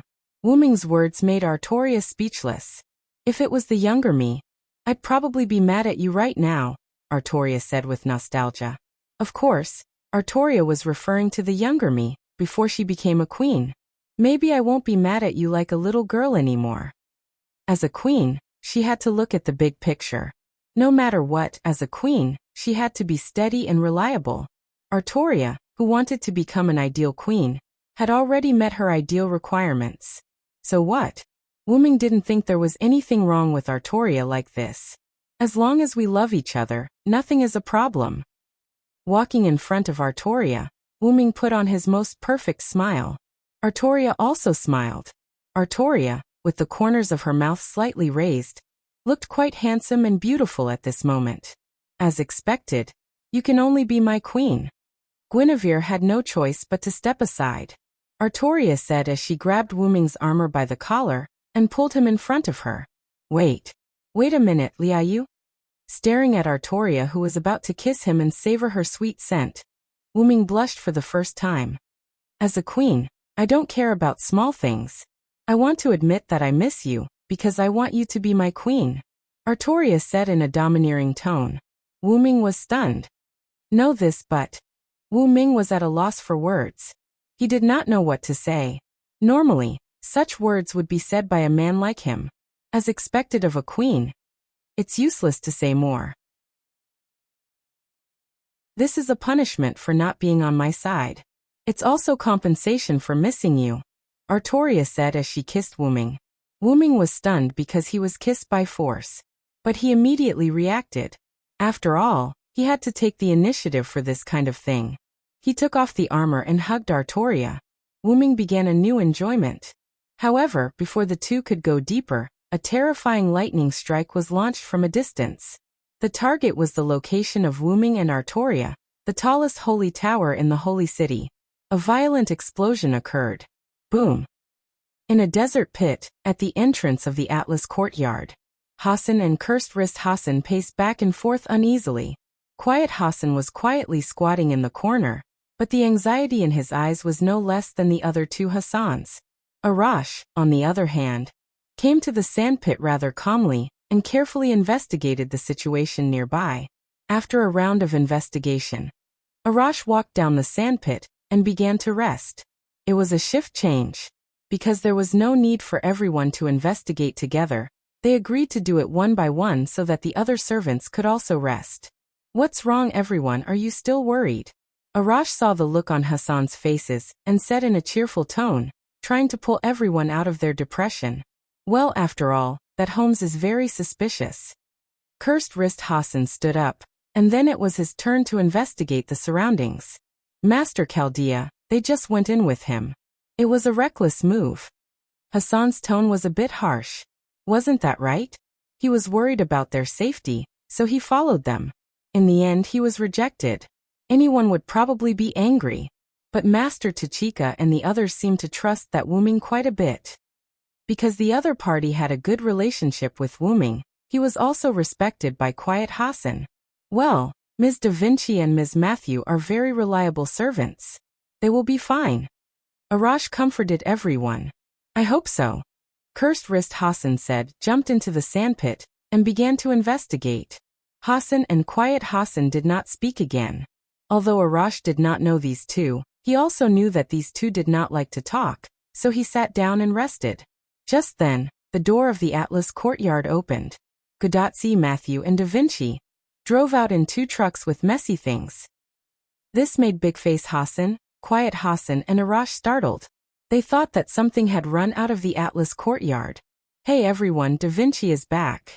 Da Vinci, who was in charge of driving, said in a lively tone. Gudatsi and Matthew, who were sitting behind Da Vinci, smiled awkwardly. This car was temporarily put together by Da Vinci with the fragments of the alchemy creations on the way back. The purpose was naturally to collect the alchemy creations that Da Vinci was interested in along the way. Because Da Vinci used wood and minerals to make cars, Gudatsi and Matthew were not surprised that Da Vinci could make a car. What are you guys doing? Arash looked at the messy things on the car, and was a little puzzled. Ahaha. Da Vinci wanted to pick them up personally, we couldn't help it. Gudatsi scratched the back of her head. This was also why they were so slow. It did not take much time to fight all the way back, but on the way back they had to pick up garbage and wait for Da Vinci to make a car. That was why they were delayed for so long. It's good that nothing happened. Did Holmes do anything to you? Hassan asked worriedly. No, Mr. Holmes just gave us a tour of the Atras court. Mashu smiled. It was better to hide the things that Holmes told them about the burning of humanity. It's good that you are fine. Quiet Hassan nodded. At this time, Cursed Wrist Hassan suddenly rushed down. Not good. We are surrounded.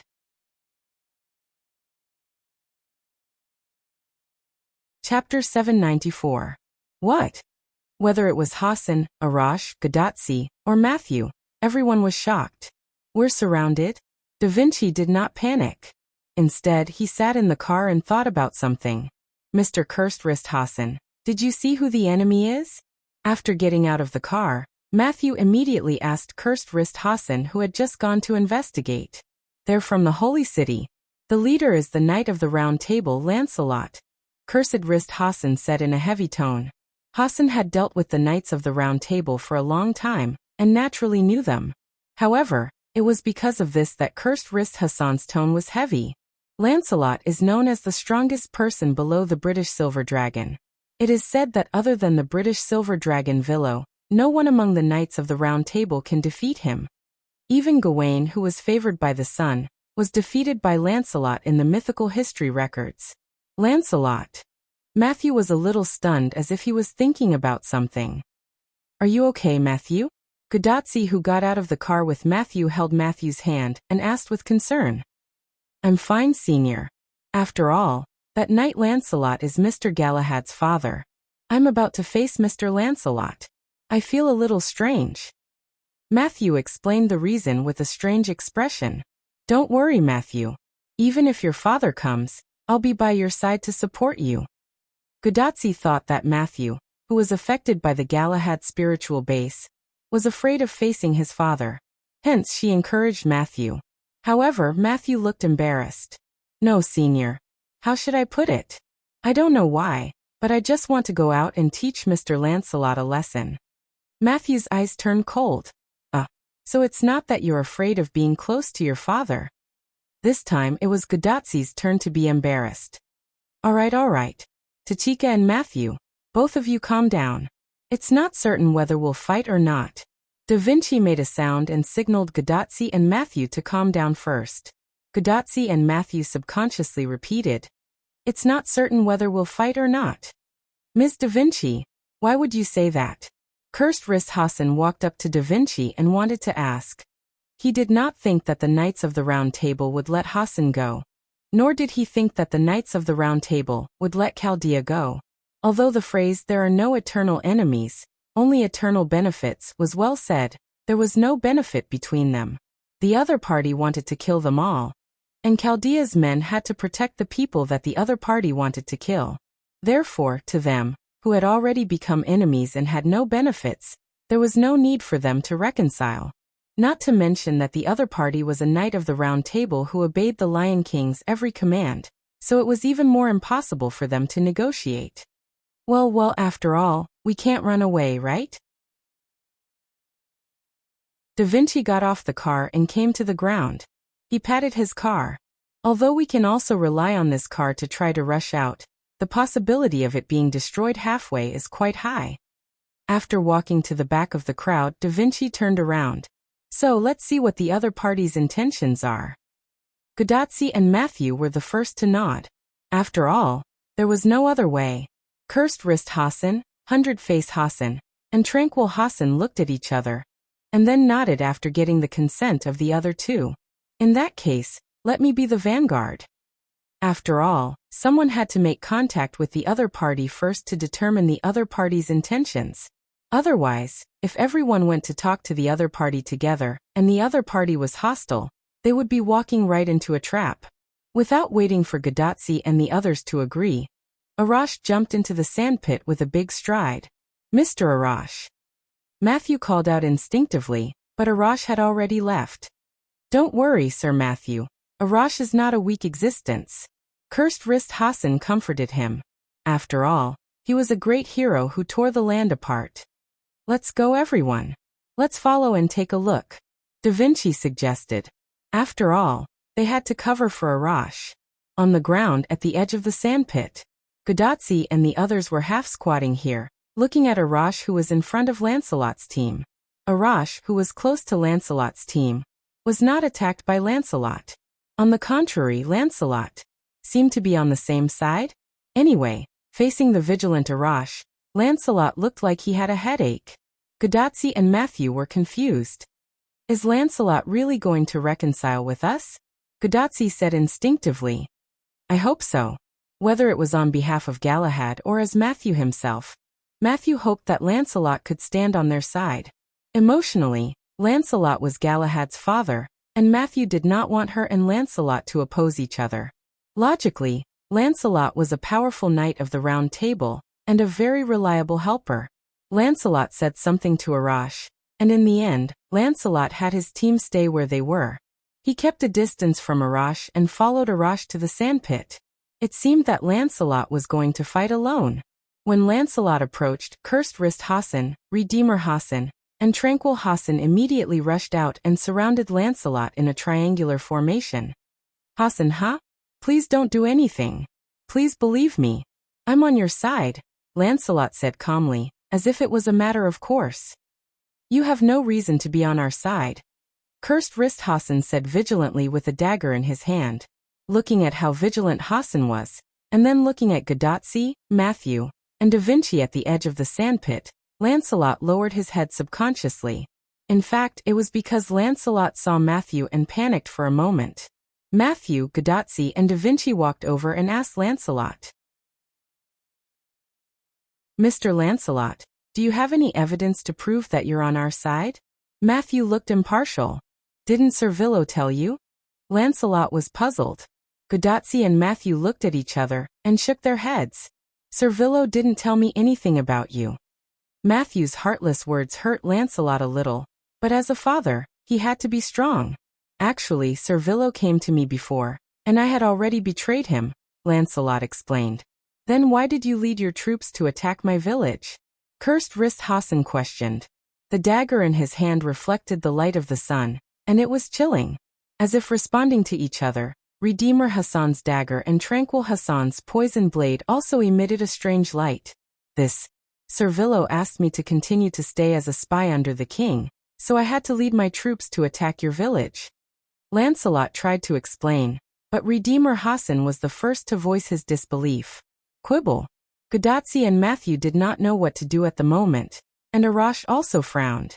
Da Vinci, on the other hand, smiled as if she had seen through everything, but she did not say anything. In this stalemate, a male voice came from behind Gadotsi and the others. All right, everyone put down your weapons. Lancelot is one of us.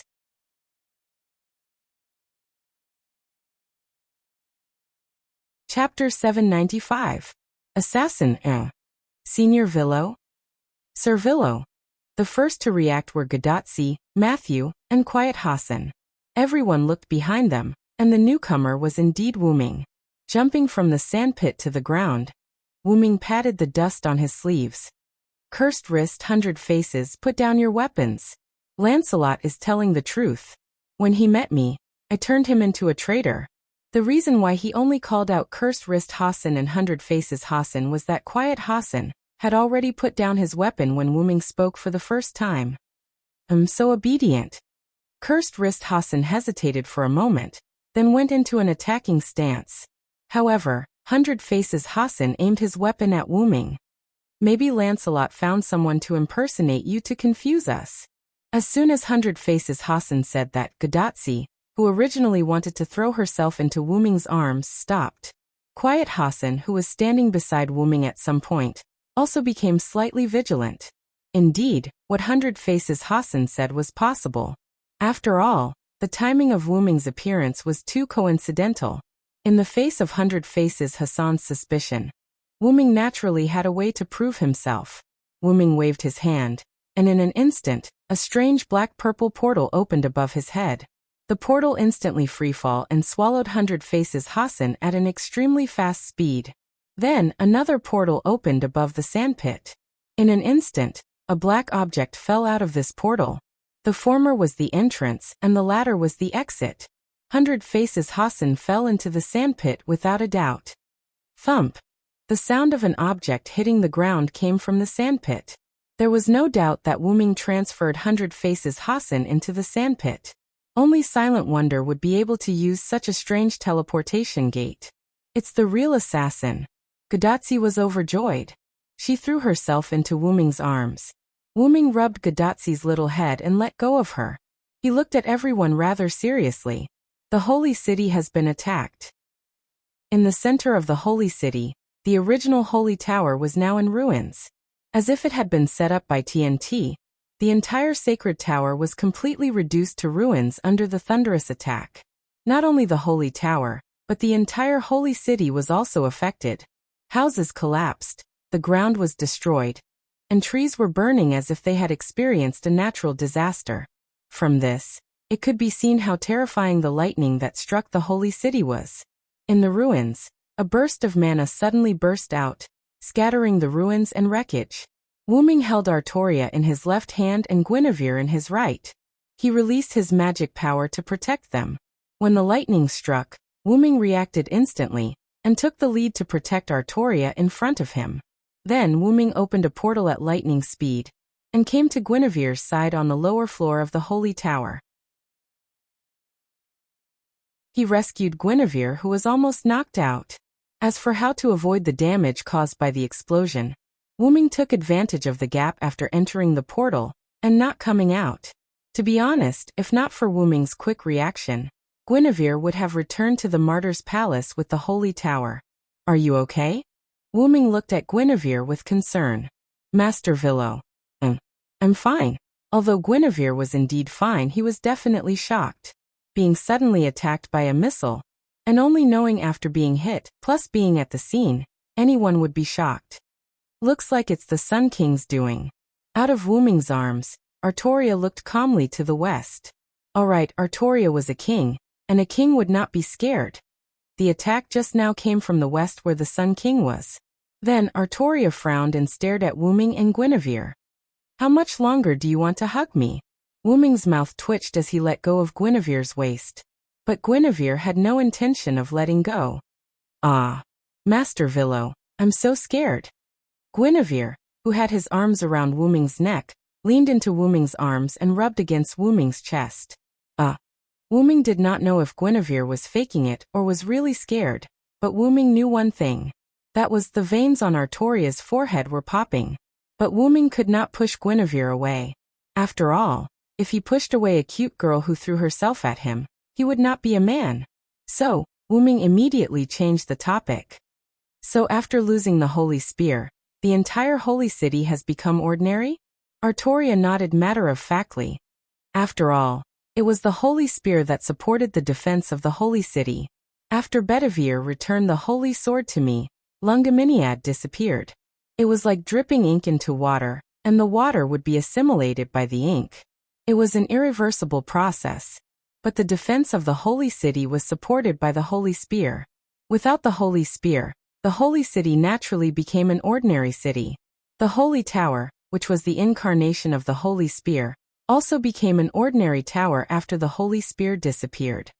The Sun King really knows how to take advantage of opportunities. Artoria looked in the direction of the Sun King expressionlessly, but the anger in her voice could not be concealed. Anyone would be angry if they were hit while they were down. He might not be the Sun King anymore, Wuming suddenly said. What do you mean? Artoria turned her head and looked at Wuming expressionlessly. Then, Wuming told Artoria his deduction. After thinking for a few seconds, Artoria nodded. That is indeed a possibility. No wonder the Sun King put aside his pride to cooperate with me. Then, Artoria reached out her hand and grasped the air. An invisible weapon appeared in Artoria's hand. It was the holy sword that withstood the wind enchantment, Excalibur. How dare you trick me? Even without the holy spear, the dignity of the Lion King cannot be violated. Artoria glanced at Guinevere, who was still lying in Wuming's arms, and said to Wuming, You should be able to use the teleportation ability that I don't know about, right? Hearing Artoria's words, Wuming understood what she meant. Of course. Wuming gave Artoria a reliable smile. My plan is ruined, but we must continue to save people. Therefore, the person who possessed the Sun King must be dealt with. Logically speaking, after Artoria's holy spear disappeared, the singularity without the support of the Holy Grail and Holy Spear should have begun to repair itself. However, it did not. Without a doubt, this was the work of the Sun King. As you wish, my king. Of course, Artoria's proactive explanation might also be a bit arrogant. However, Artoria sprayed it all over Wuming's face. Then why are you still hugging my queen? Let's go. Looking at the angry Artoria and the unhappy Guinevere in his arms, Wuming smiled awkwardly. Well, there was also a bit of jealousy.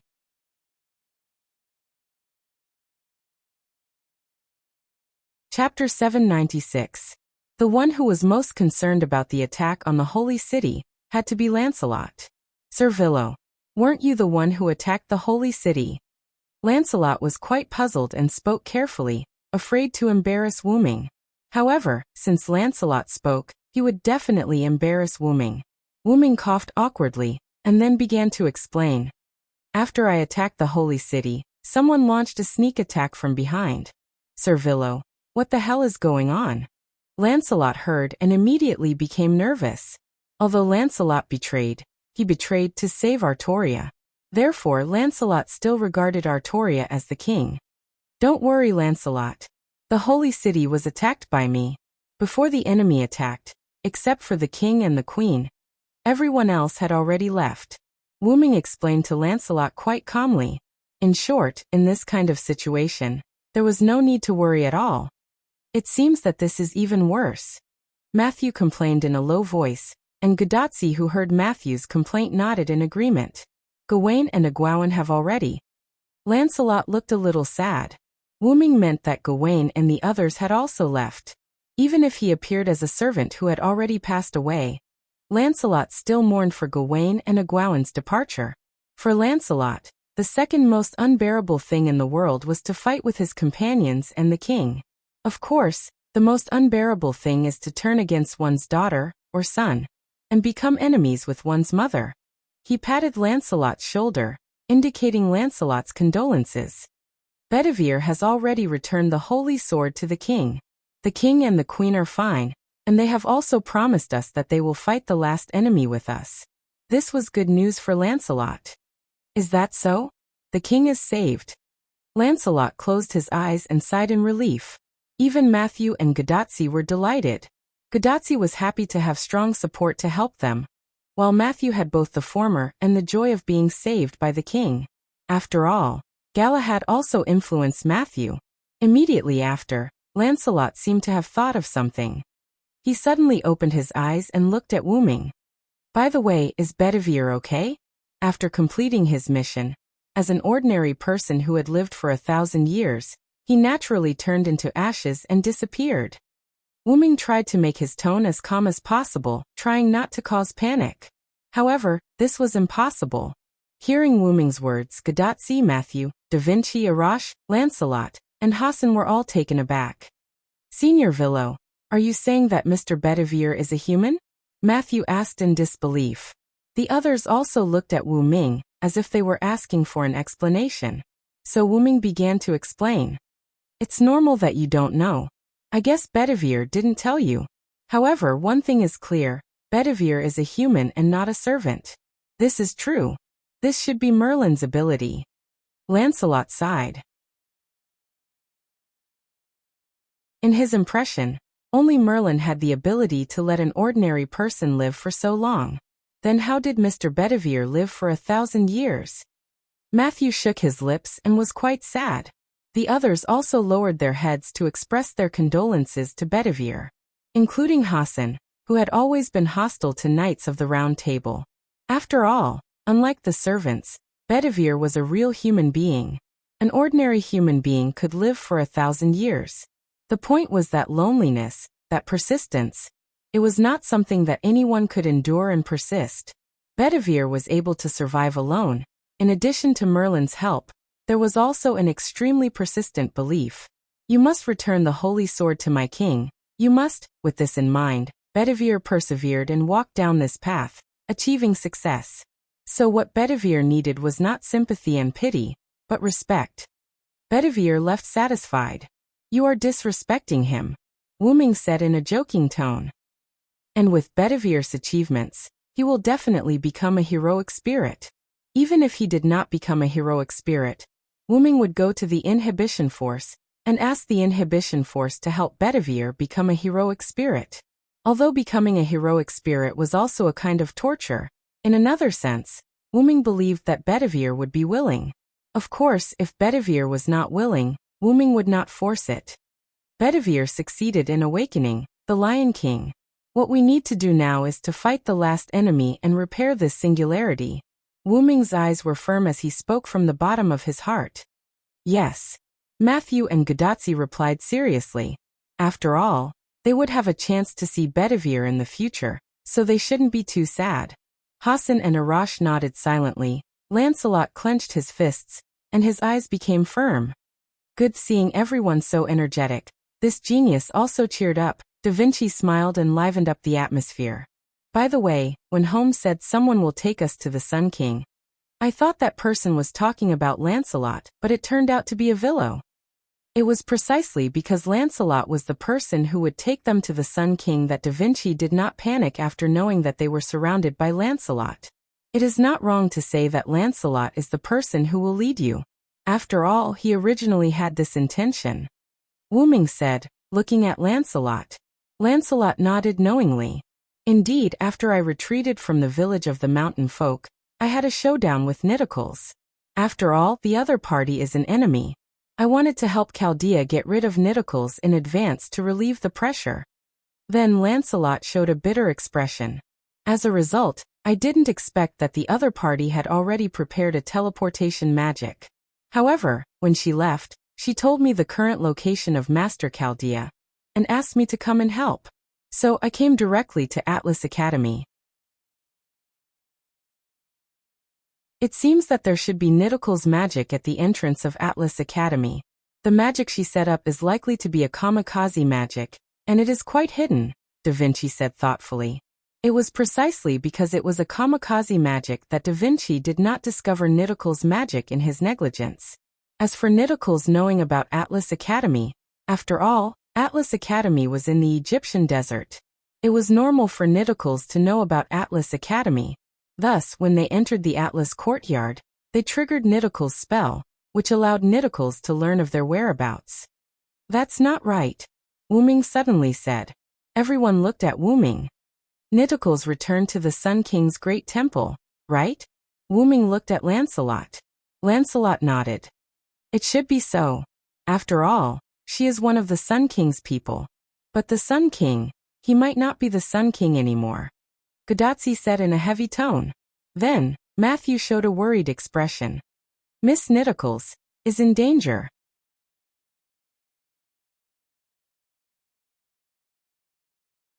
Chapter 797. 5 kilometers away from the great shrine of Ramses II, a dark purple ripple appeared out of thin air. Wu Ming, Artoria, and Guinevere walked out of the portal that looked like a black hole. Is that the temple of the Sun King? Artoria was expressionless.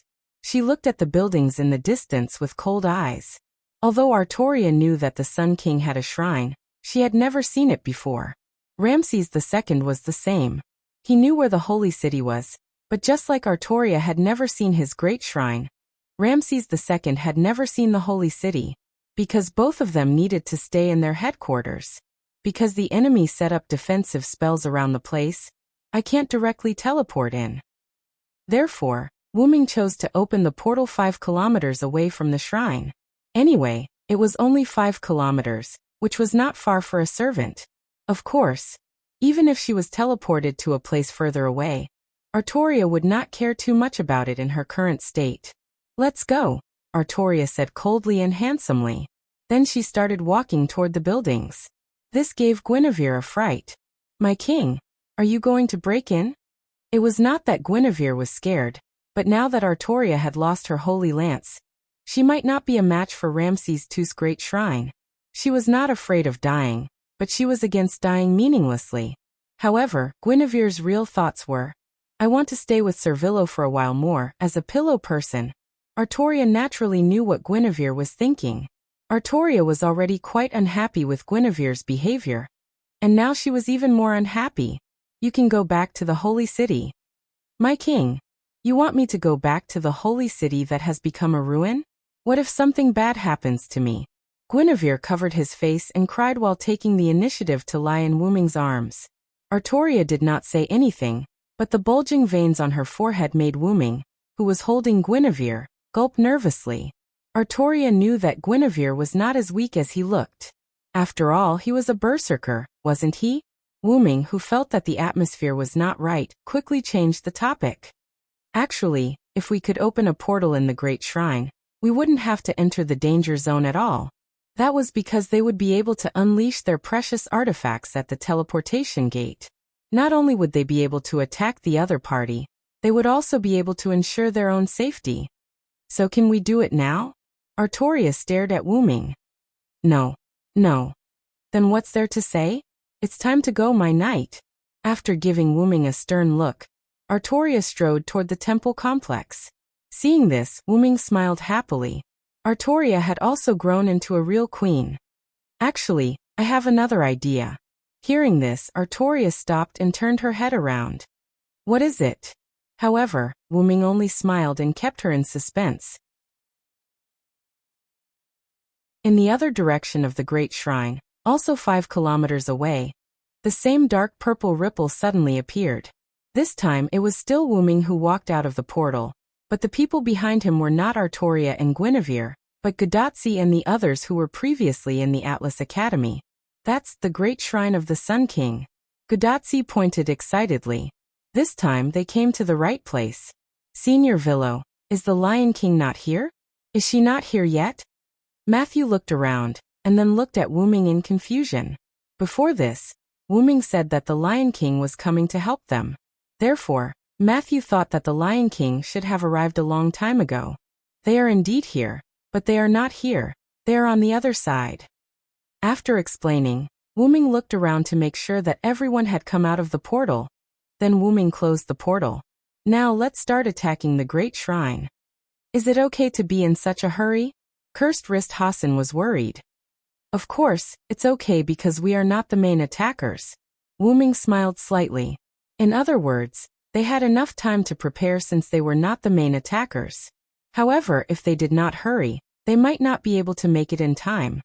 Do you mean that the Lion King is the main attacker? Hassan instantly understood. Villo, I remember you said that after Bedivere returned the Holy Sword to the Lion King lost the Holy Spear. In that case, let me break the defense of the Great Shrine with my noble phantasm. Arash volunteered to step forward. Forget it.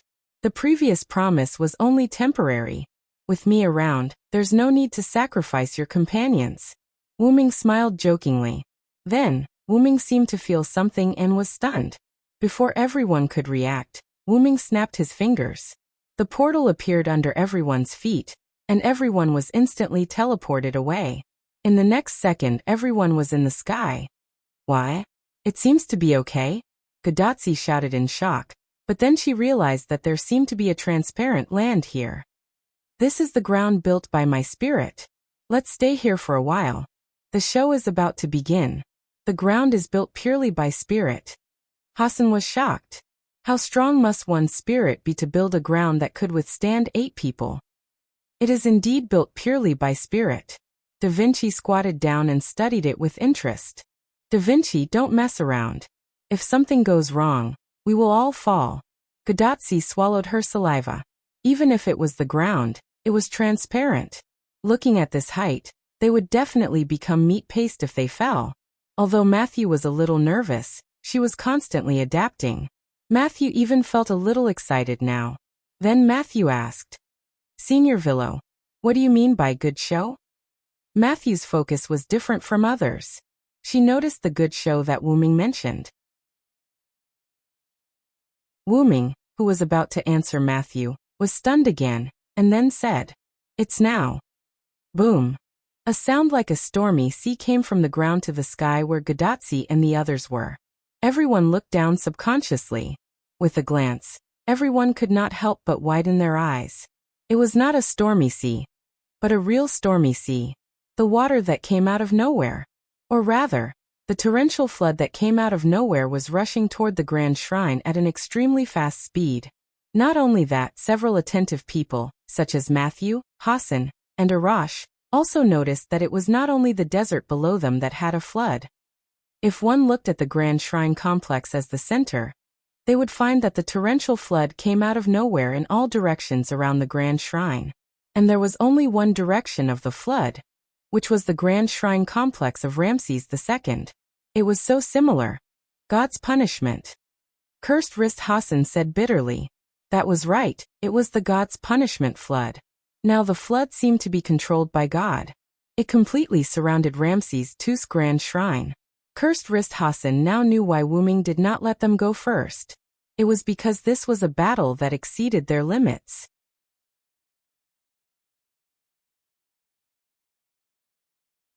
Chapter 798. On the other side, Wuming led Artoria and Guinevere to stand on the ground created by his spirit power. The golden color in his eyes, which represented his sorcerer's form, had receded, and his eyes returned to their original red color. God says humans are sinful. God says the world needs to be purified. Thus, the flood is given to me. In the name of the Supreme King, I will grant the world equal relief. There was another way that Wuming told Artoria, and that was to use the sixth of Wuming's 12 forms, the flood. Like a divine punishment, the waves could crush everything. Half of the desert was turned into an ocean. Sand was tossed up and down in the ocean, making it look like a moving sea of sand. Guinevere was already dumbfounded by Wuming's display of such a terrifying attack. I didn't expect you to still have such an ability. Artoria was impressed by Wuming's ability. There was no doubt that he had reached the level of a god. The praise from Artoria, who used to be the goddess Lungaminiad, was the best proof of that. This is the power of a god that I obtained after killing a god. It's one of my trump cards. Wuming told Artoria the source of his power without hiding anything. I knew it was a trump card, but I didn't expect it to be one of your trump cards. Artoria was surprised. One of meant that Wuming had other tricks that were comparable to this divine punishment. Villo, you're so strong. Guinevere jumped into Wuming's arms happily. Guinevere was happy that the person he loved was so strong. Of course, being able to jump into Wuming's arms was what Guinevere cared about the most. The veins on Artoria's face bulged again. She resisted the urge to attack and looked at the grand shrine. Is that so? But you should know that the Sun King's temple is not something that can be destroyed that easily. When the torrential flood approached the edge of the great shrine complex, it was as if it had hit an invisible wall and was unable to move an inch forward. That should be the defense mechanism of the temple. After thinking about it carefully, the manifestation of the flood was not about how much damage it could cause. It was about the wide range of impact and the ability to crush enemies caught in the flood. Therefore, it was reasonable that the flood could not break the defense of the temple. Of course, I didn't rely on this power to break the defense of the temple. Wuming was right. From the beginning, he did not expect the flood to break the defense of Ramses II. As someone who also had a temple, Wuming naturally knew the power of the temple. As the master of the temple, not only could he make himself invincible in the temple, but he could also attack the temple. Even if the temple was attacked from the outside, the temple was not something that could be easily broken. Combining offense and defense wasn't just for show. Lightning, lightning, lightning. I am the conqueror who can defeat 1,000 with 100, 10,000 with 1,000, and 10,000 with 10,000. Now for me, who is standing on the side of justice, please shine brightly and bestow me with divine power. Without any hesitation, Wuming quickly chanted the words, and arcs of electricity appeared on his body. Wuming reached out a hand and pointed in the direction of the temple. I am the one who will crush all the enemies and hostility of humans and demons. After that, Wuming clenched his fist, and the entire sea of sand turned into a sea of lightning. On the other side of the sky, Gudatsi and the others were still immersed in the stormy waves of divine punishment. As expected, Senior Villo is so strong. Matthew even had the feeling that even if he used his noble artifact, he might not be able to withstand the stormy waves. It had to be said that ever since Matthew met Wuming, he always had such an illusion. Don't always think so much, you have to believe in yourself. Wuming suddenly rubbed Matthew's little head. As soon as Matthew spoke, Wuming knew what he was thinking. Not only Matthew, but Galahad's personality was also a bit like Matthew. They always thought that they could not do anything. How would they know if they did not try? I know, Senior Villo, stop rubbing my head. Matthew blushed and escaped from Wuming's claws. He hid behind Gudatsi and tidied up his hair that was messed up by Wuming. Out of kindness, Gudatsi also helped to tidy up Matthew's hair, and complained to Wuming. Really, assassin, don't tease Matthew anymore, she's my junior. Yes, in short, don't give up easily if you haven't tried. Wuming perfunctorily responded to Gudatsi's complaints, and then gave Wuming some chicken soup for the soul. Although many heroes must have told you or conveyed a similar meaning, I still have to nag. Wu-ming crossed his arms and looked straight at Matthew. Matthew, only in this way can you protect your senior in this time of danger. Matthew's heart had become a little relaxed because of his contact with too many powerful. Wu-ming had to teach him a little lesson. In fact, the most important thing was that those powerful did not endanger Matthew's senior, Gudatsi. If they did, Matthew would not relax at all. Wu-ming believed so. That was why it was a little lesson and not a lesson that must be taught. Phew, yes, I understand, Senior Villo. Matthew took a deep breath, readjusted his state, and replied seriously. Of course, if Matthew wants to experience the power of this flood, I can spare some time to help you. Wu-ming showed a mischievous smile. Please, please don't. Matthew shook his head violently and gulped. No one wanted to be on the edge of danger for no reason, except for those guys who wanted to find excitement. And it just so happened that Matthew was not a guy who liked to find excitement, although looking at the flood below from a high altitude was a little exciting. I really admire you guys. You can still chat in this situation. Da Vinci, who had lost interest in the ground constructed by mental power, interjected. Hassan of all faces and cursed wrist Hassan nodded wordlessly in agreement. Quiet Hassan, on the other hand, stood on Wu-ming's side like a traitor. Ha ha ha, this is the only way to show the calmness of the strong, Arash laughed. Of course, the strong he was referring to was undoubtedly Wu-ming. By the way, these floods don't seem to have broken through the defense of the Great Shrine? Although Gudatsi was a little careless, the flood had been going on for so long, she should have noticed the situation. Ramses II's noble phantasm is both offensive and defensive. It won't be broken so easily. Da Vinci, who had been inside the Great Shrine, was the most qualified to comment. Don't worry, they have already started the next step. Wu-ming said and turned to look in the direction of the Great Shrine. Gradually, there was a slight change in the sea of sand. A large number of electric arcs continued to emerge from the sea of sand, more and more, and then it exploded instantly.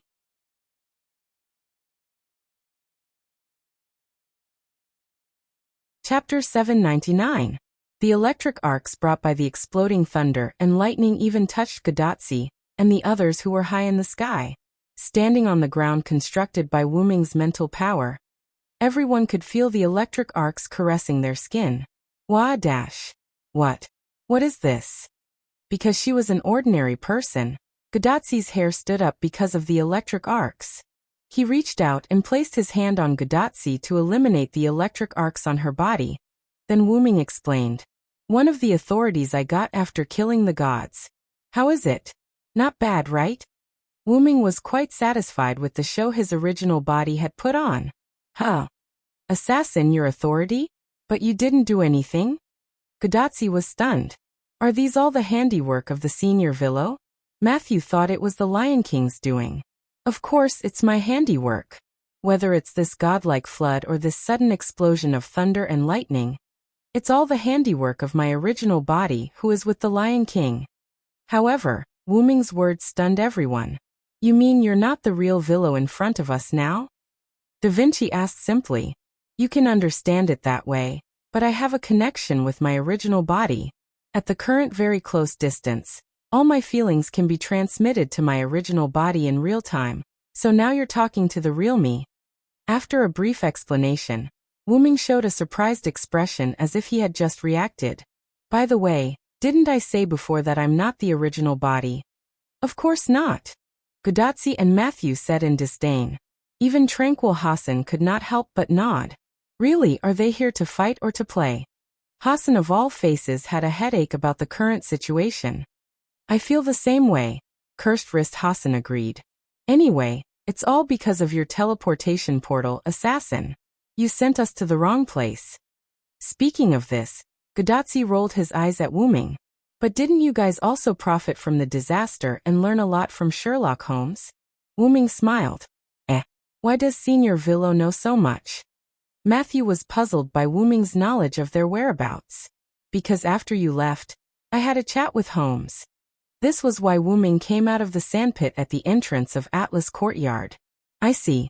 So, when Holmes said that someone would bring us to the great shrine of Ramses II, that person was actually you, right? Da Vinci was very sure of it through the available clues. You're right. I have to say, Holmes is indeed a detective. Just by reasoning, he guessed that I would appear in Atlas Courtyard. Wu Ming recalled the time when he asked Sherlock Holmes, who had a face full of "You really came. Why would he be so certain that he would come?" Sherlock Holmes had said this.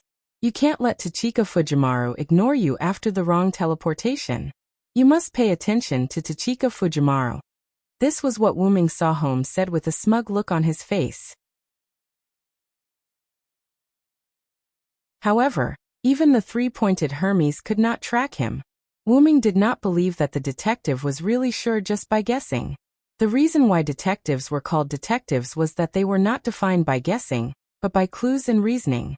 In addition, Wu Ming knew that there were other ways to determine whether a person was safe, so Wu Ming's statement did not work. Then, under Wu Ming's threat of force, Holmes told the truth. There is a problem with the command incantation on the back of Tachika Fujimaru's hand. There was no doubt that Wu Ming had discovered the special command incantation on the back of Gadatzi's hand. Look, the defense of the Great Shrine is broken. Arash, who had been paying attention to the defense of the Great Shrine, suddenly spoke. Arash's shout pulled Wu Ming back to reality from his memories. Then Wu Ming followed everyone's gaze. The monstrous waves that were originally blocked by the invisible wall, now with the help of thunder and lightning, successfully broke through the invisible defensive wall. The sea of sand mixed with thunder and lightning instantly rushed into the shrine complex, swallowing countless shrines until they were crushed. Assassin, will the people here be okay? With Wu Ming's violent means, Gadatzi was worried about the Egyptian people who lived between the shrines. When the Sun King descended, he moved the territory under his rule, which meant that not only the shrines, but also the Egyptian people ruled by Ramses II moved here. When Gadatzi and the others came to look for the Sun King, they had a brief interaction with the Egyptian people here.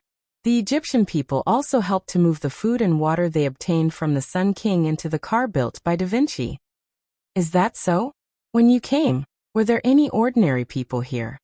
Wu Ming pondered and began to recall. Assassin, don't tell me you don't know that there are ordinary people here? Gadatzi was shocked. However, Wu Ming shook his head regretfully. I can only tell you that whether it was before I came to look for the Sun King or now, I didn't find any traces of ordinary people here. After Gadatzi and the others left the desert, when Wu Ming came to talk to the Sun King, Wu Ming didn't find any traces of Egyptian people here, not even traces of life. Wu Ming, who had never seen an Egyptian person, originally thought that Ramses II didn't have any of his people here. However, now that Gadatzi and the others said so, Wu Ming realized that the ordinary people must have disappeared after Gadatzi and the others left, and before Wu Ming came to look for the Sun King. If Wu Ming knew this earlier, he would have discovered that something was wrong with Ramses II. However, this was also Wu Ming's fault. After all, an Egyptian pharaoh who always talked about the king of all kings. How could there be no Egyptian people in his territory? How could? Matthew froze for a moment. That's impossible. There were a lot of people when we came. Gadatzi also began to worry. Gadatzi and the others didn't suspect Wu Ming. They were simply worried about the missing Egyptian people. At this time, Da Vinci spoke. I'm afraid it's the work of the unknown enemy this time. As the person who came here with Gadatzi and Matthew, Da Vinci had the most right to speak. If the current unknown enemy is the same as what the Villo told us, then it's not surprising that there are no ordinary people here. Why? Gadatzi expressed that she was stupid. If the other party is really King Solomon's people, then it's their duty to come here and clean up the humans. The reason why the Sun King cooperated with the Lion King and attacked the people of the mountains was to clean up the last place where there were a lot of humans in this singularity. Since the other party wanted to clean up the humans, it was normal to clean up the humans in front of them first. How could? Matthew's face was full of disbelief. Did that mean that the warm-hearted Egyptian people who helped them carry food and water had been killed? However, things may not be as bad as you think.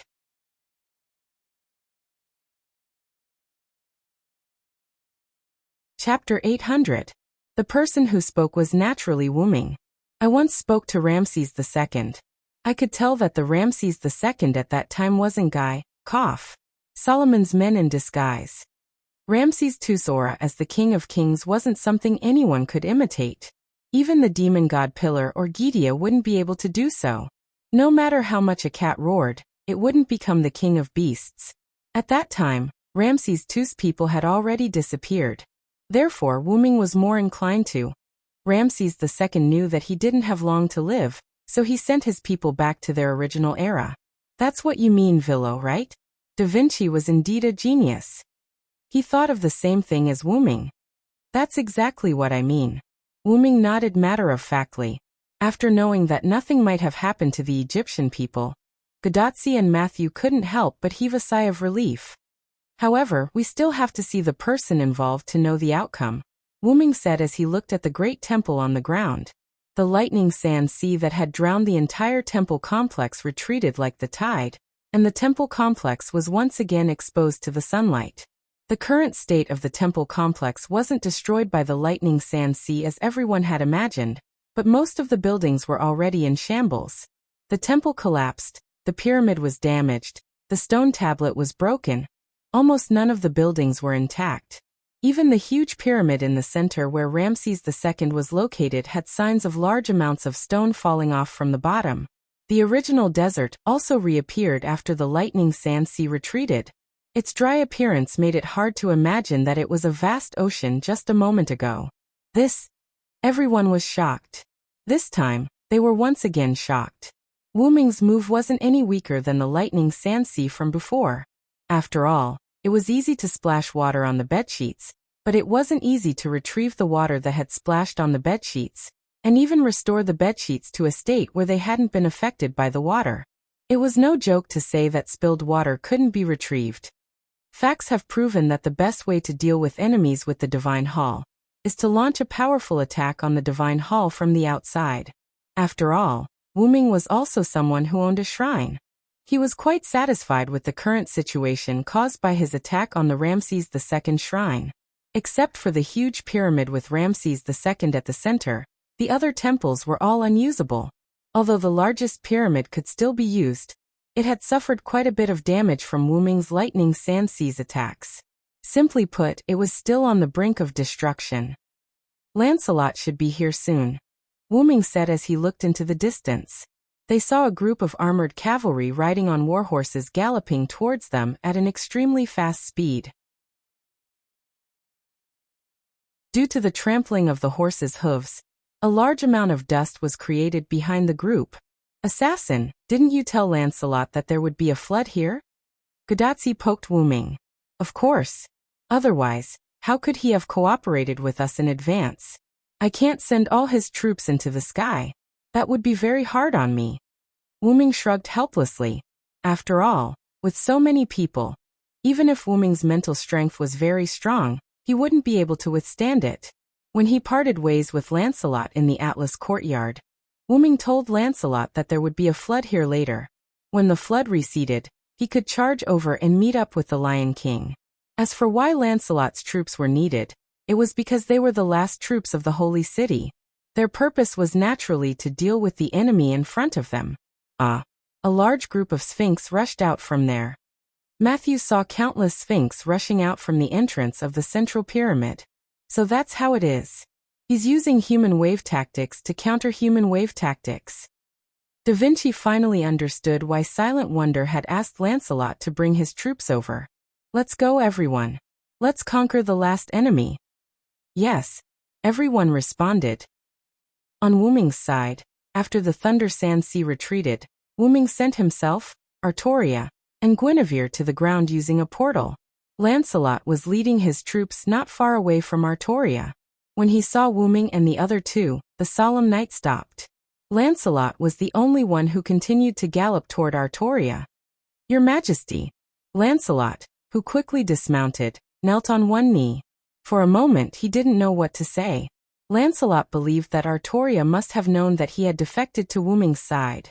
He was a traitor, who had betrayed them twice. Would the king still accept him? There's no need to say more, Lancelot. I have seen your merits and demerits. However, your merits cannot offset your demerits. Therefore, you need to redeem yourself. Your Majesty, Please give me your orders. Lancelot held Alandet with one hand and stabbed it into the sand. His other hand was on his knee on the ground. He lowered his head and looked like he was waiting for his orders. Kill the enemy. The crisp order and the cold tone made Lancelot excited. Yes. After accepting the order, Lancelot stood up and mounted his horse. He walked in front of the solemn knight and raised Alandet high. Looking at the Sphinx army that had begun to spread toward them, Lancelot ordered. For the king. Solemn knight.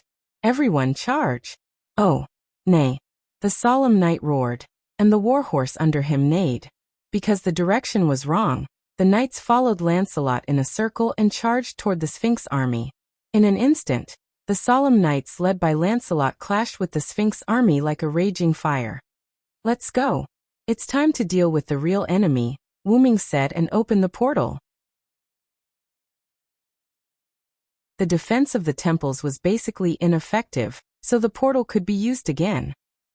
Bypassing the Sphinx army through the portal, Wu Ming, Artoria, and Guinevere came directly to the entrance of the largest pyramid in the center.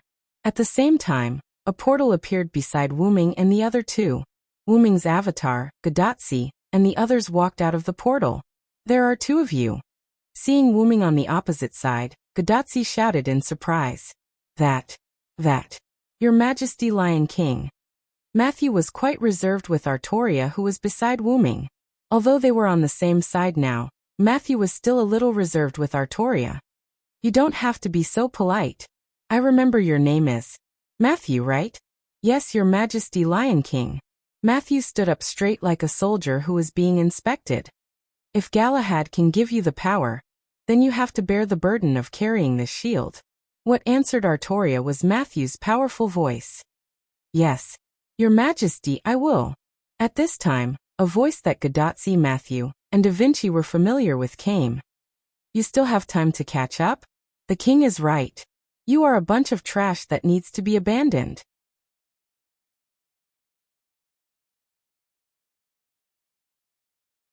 Chapter 801. Who's this scoundrel? Artoria couldn't stand such a sneaky guy, not to mention that the other party had interrupted her conversation with her old subordinate. He really didn't take her seriously. If Wu Ming hadn't been holding Artoria's hand since the beginning, she would have slashed him with her holy sword. Who's that voice? Matthew looked in the direction of the temple pyramid in disbelief. Could it be? Gadatsi gritted her teeth. Along with everyone's gaze, a figure in green clothes and a green hat walked out from the entrance of the pyramid. Lev Lenore, it's really you. Da Vinci frowned. Long time no see, Tachika Fujimaro, Matthew Killet, Leonardo da Vinci, and Lev cracked open his mouth and smiled ferociously. Finally he looked at Wu Ming. Our sworn enemy, the Dragon of Origin. The Dragon of Origin? Artoria frowned. She naturally knew that Wu Ming was the Dragon of Origin, but Guinevere was puzzled. Beside him, Da Vinci didn't show much surprise, but his eyes showed that he was thinking about something. Hassan and Arash didn't know anything about this so-called Dragon of Origin, so they were confused. Gadatsi and Matthew, who came into contact with this term for the first time, were also puzzled, but they knew one thing, and that was the term Dragon of Origin undoubtedly referred to Wu Ming. Sure enough, I didn't kill you back in Winter Wood. Wu Ming didn't care that Lev had exposed his identity, because it didn't matter to Wu Ming whether his identity was exposed or not. If it weren't for the lack of a good opportunity, Wu Ming would even tell Gadatsi and the others personally. After taking 2 steps at the entrance, Lev patiently explained to Wu Ming. No, you really did kill me back then. But like I said, we 72 demon god pillars are one. If you can't instantly kill us as one, I will be able to revive indefinitely. Although Wu Ming knew that he couldn't kill Lev that way, seeing Lev being so arrogant now, Wu Ming was really unhappy. However, Lev had another advantage, which was that he was quite qualified to be a tool to obtain information. Where's Osmentis? Wu Ming tried to glean information. Of course it's gone.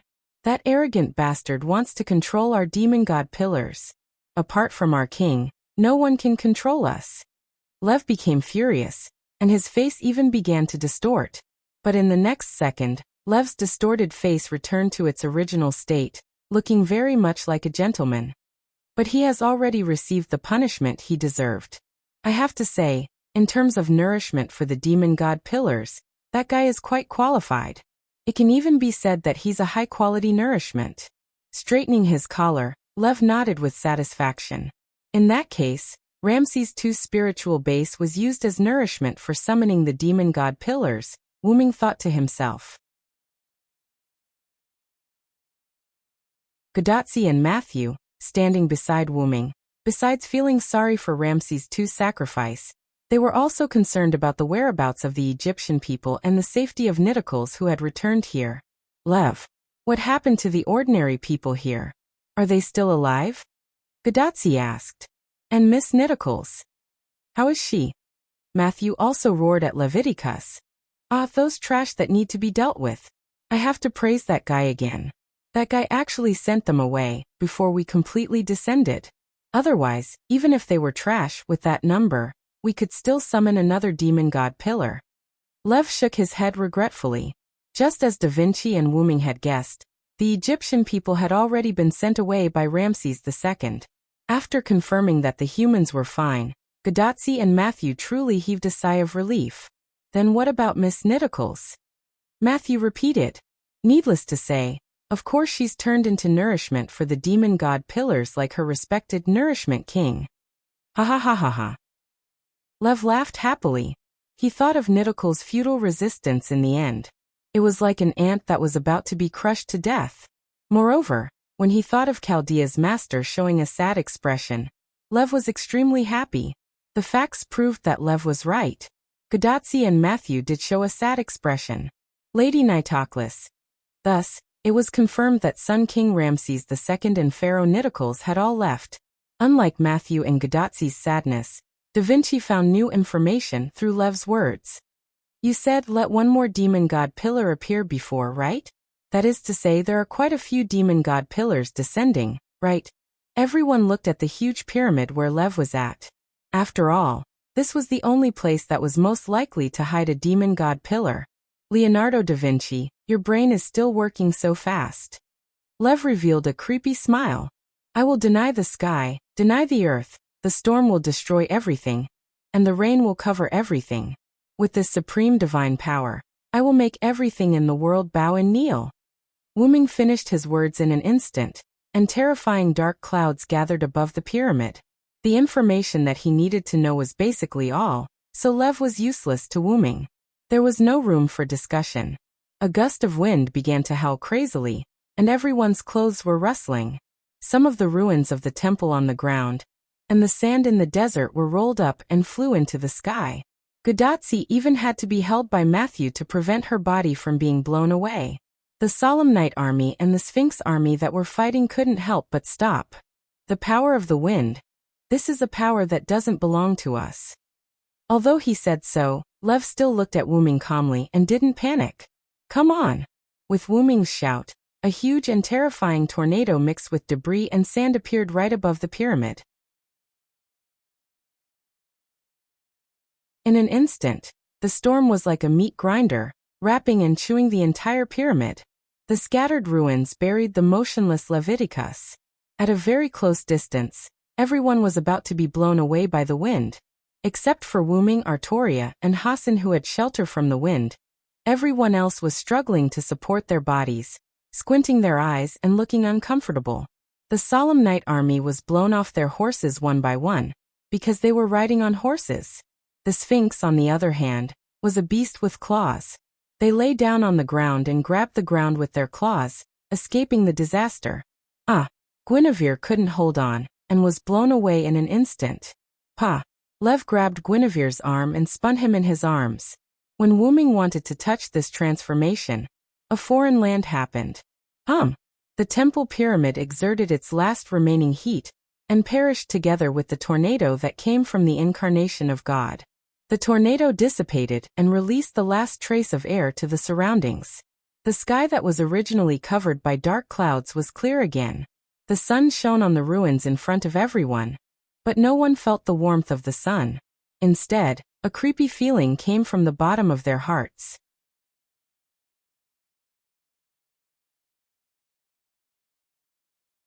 Chapter 802. Boom! The ruins of the pyramid in front of everyone exploded in an instant, and large and small stones sputtered into the sky and around at a speed comparable to bullets. However, this little bit of damage couldn't hurt anyone at all. Wu Ming instantly pulled out the meteor silver from the golden ripples that had already been opened. He swung it fiercely, and then swung it again at the sky.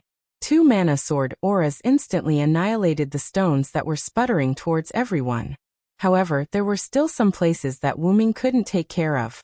The Solemn Knights and the Sphinx army who had fallen off their horses were attacked by stones falling from the sky. However, because the Sphinx wanted to take the opportunity to kill the Solemn Knights who had fallen off their horses, they inadvertently became the shield of the Solemn Knights. Although some of the Solemn Knights were hit by the stones and were injured or even killed, most of the bullet-like stones were blocked by the Sphinx. Naturally, this didn't cause much damage to the Sphinx, but the Solemn Knights got a chance to catch their breath. They immediately got up and fought with the Sphinx again.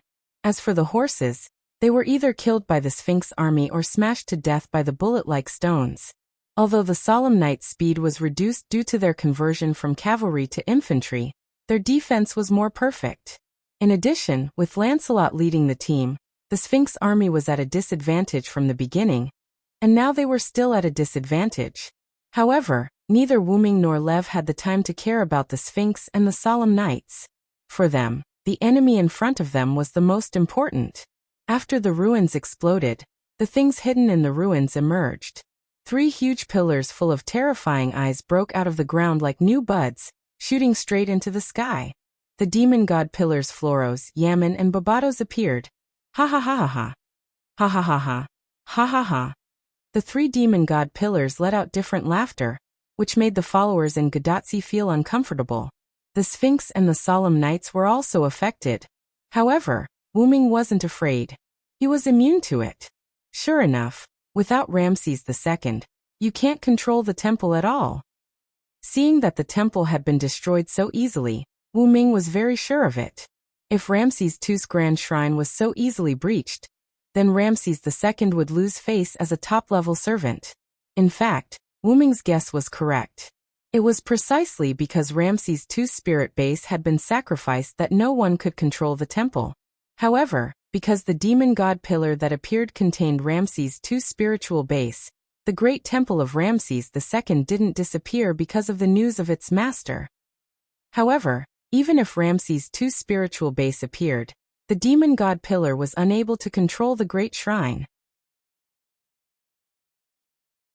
It could only let the great shrine defend itself against attacks.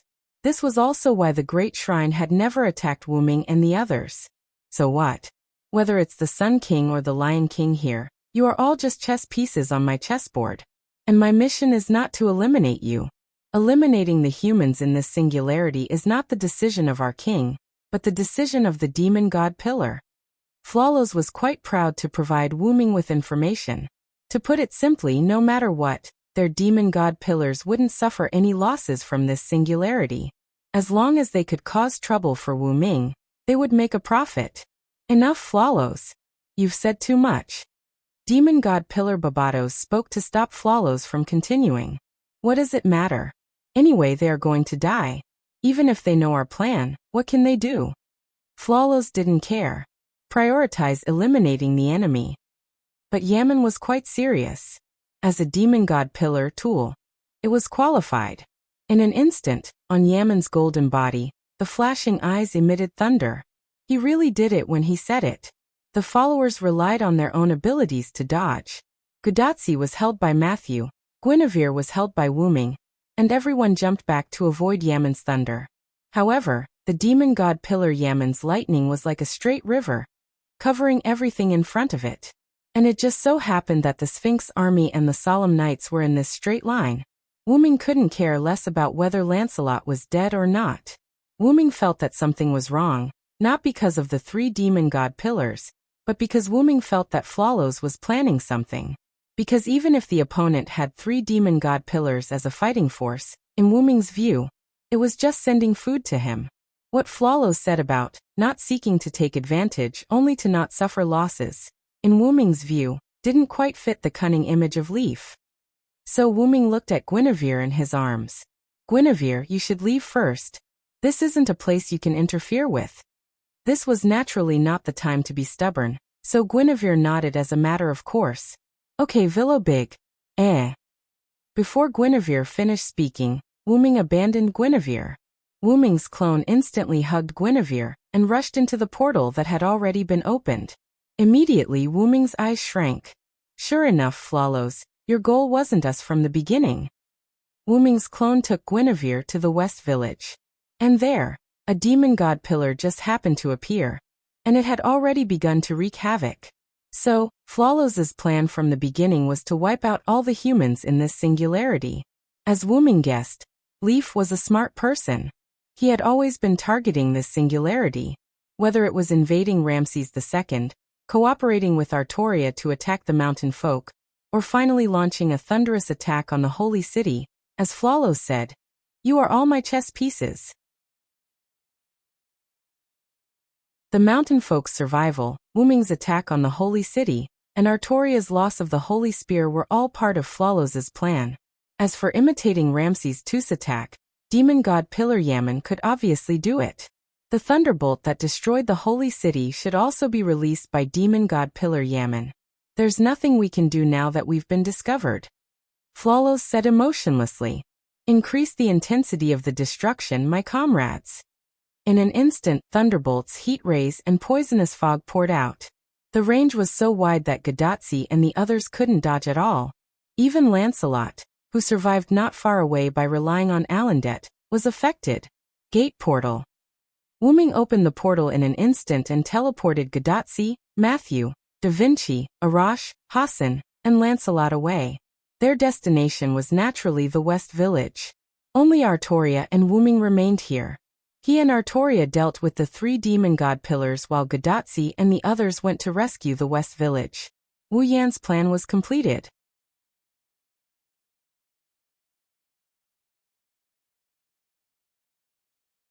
Chapter 803. Originally, there were many humans in this singularity. For some reason, the Lionheart King, who seemed to be a fake demon, was cruel and heartless. The Lionheart King, who defeated the Lionheart King, wantonly slaughtered those who could not be chosen because he chose the pure ones. The Gorilla Knight's slaughter caused the human population to decrease. The Egyptian people in the desert were sent back to their original era, by Ramses II. The chosen pure ones were stored in the Holy Tower in the center of the Holy City. It was destroyed by Yaman's lightning and the population decreased again. Currently, it was unlikely that there would be any humans in the wilderness. Even if there were, they would be people who would die of hunger and thirst soon. Of course, it was also possible that they had already died because the human population decreased. In other words, apart from the mountain people gathered in the West Village and the refugees hidden by Lancelot, there was no one else in this singularity. It was still the same sentence. The reason why the burning of humanity could last for a while was not only because of the existence of Chaldea, but also because of the remaining humans in the singularity. With the disappearance of humans, the singularity had completely collapsed, and humanity could no longer be saved. We were tricked by you, Flawless. They were too focused on the enemy in front of them, and neglected the little operations of the enemy behind them.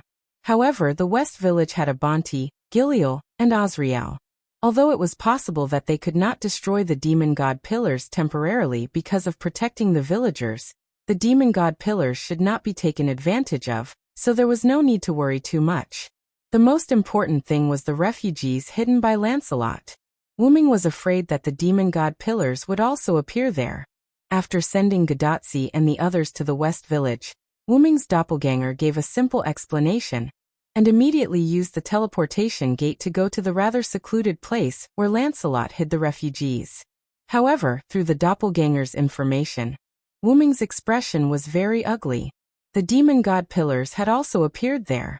Moreover, it seemed that the people there were used as sacrifices to summon them. Noticing Wu Ming's expression, Flawless was quite happy. How is it, Origin Dragon? I didn't lose out this time no matter what. I never thought that the nourishment would be so great that it could actually make so many of our demon god pillars appear. Since it has appeared, we have to do some delightful things. Ha ha ha. Clearly, The multiple demon god pillars were due to Ramses II's powerful spiritual base. Floros was very happy now. Even if it would be killed later, it did not matter. Floros understood that as long as Wuming was there, these demon god pillars would definitely be eliminated. Floros was well aware of this. But as Floros said, it was impossible for it to lose. After all, even if he left it alone, this singularity was just that. However, as long as it messed up a little, as long as it could gain a little bit of advantage, Floros would have profited. If Floros' plan succeeded, the singularity would disappear, and the singularity would die. Then there would be no hope for humanity. I won't make a loss, but I might make a profit, and I might even make a lot of money. This was what made Floros happy. Suddenly, a sun appeared in a place far away. It was the refugee gathering place where Wuming's clone was. The infuriated Wuming directly sent a sun incarnation over there, burning the demon god pillar phoenix that the humans had used as a sacrifice to summon it to nothing. It died in the flames. How ironic was that? However, it still could not eliminate Wuming's hatred for Floros. Excalibur. When Wuming was distracted, Artoria had already released her noble artifact. Along with the shout of her real name, the demon god pillar, Yaman, disappeared. Queen Artoria was different from when she was young. Even if she lost her holy spear, Artoria was still a powerful lion king with a holy sword in her hand. Yaman's thunder could not resist the light of the planet. In the golden light, the golden Yaman disappeared. Your heart is a little messed up. Artoria looked at Wuming. No matter what happened, Artoria's heart was still as water. At most, her heart would beat faster when she was with Wuming. As a warrior, maintaining a stable heart was the most important thing. Skaha had also taught Wuming about this. This was the most basic thing, and Wuming had lost it. Wuming laughed at himself and began to activate his relic, real name Liberation. The meteor silver was damaged and turned into a golden light sword. The light it released instantly covered the demon god pillar, Babados. Excalibur. The demon god pillar, Babados, could not resist the evil noble artifact at all. It was destroyed in an instant. Oh, it seems like you're not in a good mood. Floros mocked. After Yaman was killed by Artoria, Floros stopped attacking. It was ready to disappear in the light of the holy sword. However, mocking its nemesis, the dragon of origin, before it died, made Floros very happy. Leah, I'm really messed up. But there's one thing I've always been clear about. I'm not a warrior. I'm destined to be.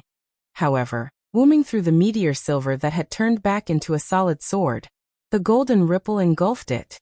Wuming was not ready to use the holy sword on Floros, a god that needs to be looked up to by thieves. In an instant, Wuming's pupils turned into a noble golden color again.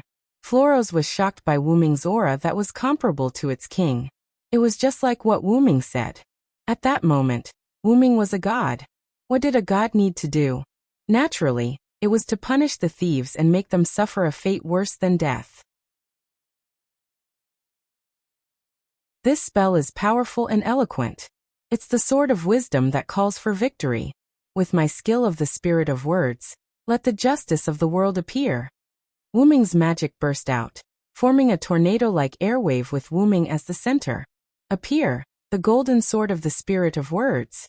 As another incarnation chanted, the golden meteor silver slowly rose from the ground. In the end, Wuming held it in his hand. Meteor silver. No, it's a sword with a special appearance. Even Artoria had recognized it wrongly at the beginning. It could be seen how powerful Wuming was at that moment. That is. Floros, who was shocked, instantly recovered from his daze. Although he did not know what the sword that Wuming took out was, no matter how stupid he was, Floros knew that the sword was not simple. What's more, Floros felt an unusual aura from the sword. Your name is Floros. Legend has it that you are one of the 72 demon gods under King Solomon. You are ranked 64th, a duke and command 36 legions. As Wuming chanted, golden meteor silver seeped out from the ground and lined up beside Wuming. Floros was terrified. He had already felt that the golden swords around Wuming seemed to have the power to restrain him. Anyway, now he looked at the golden swords like a mouse seeing a cat. But according to legend, Floros has another name, Horrors. Golden swords, with Wuming as the starting point, instantly covered the land with a radius of a few kilometers. Even the golden swords in the sky were not spared. The golden swords were densely packed and seemed to be randomly arranged in the air. Inherent enchantment. Floros recognized this move. Although it looked like it was surrounded by golden swords, at that moment he, Wuming, and Artoria had already arrived in another space. No matter if it is Floros or Horrors, there are only differences in the translation during the transmission. The two of them are actually the same person. They are both demon gods from hell. The golden swords in the sky all turned their direction, and the tip of the swords pointed at the demon god pillar Floros. It is said that Floros has two forms. One is a leopard, and the other is a human. When he is in his human form, his eyes are like flames. The golden swords on the ground also moved. They treated the ground as nothing, and the tip of the golden swords on the ground all pointed at Floros. Bastard! Floros roared in anger. Countless black fog and heat rays spread out from Floros's pillar at an extremely fast speed. He felt that if he did not take action to resist, then he would be finished. The sixth sense of a demon god told Floros that the consequences of being stabbed by these golden swords might be more serious than being sent away by the holy sword. He might die. Or maybe he would rather die.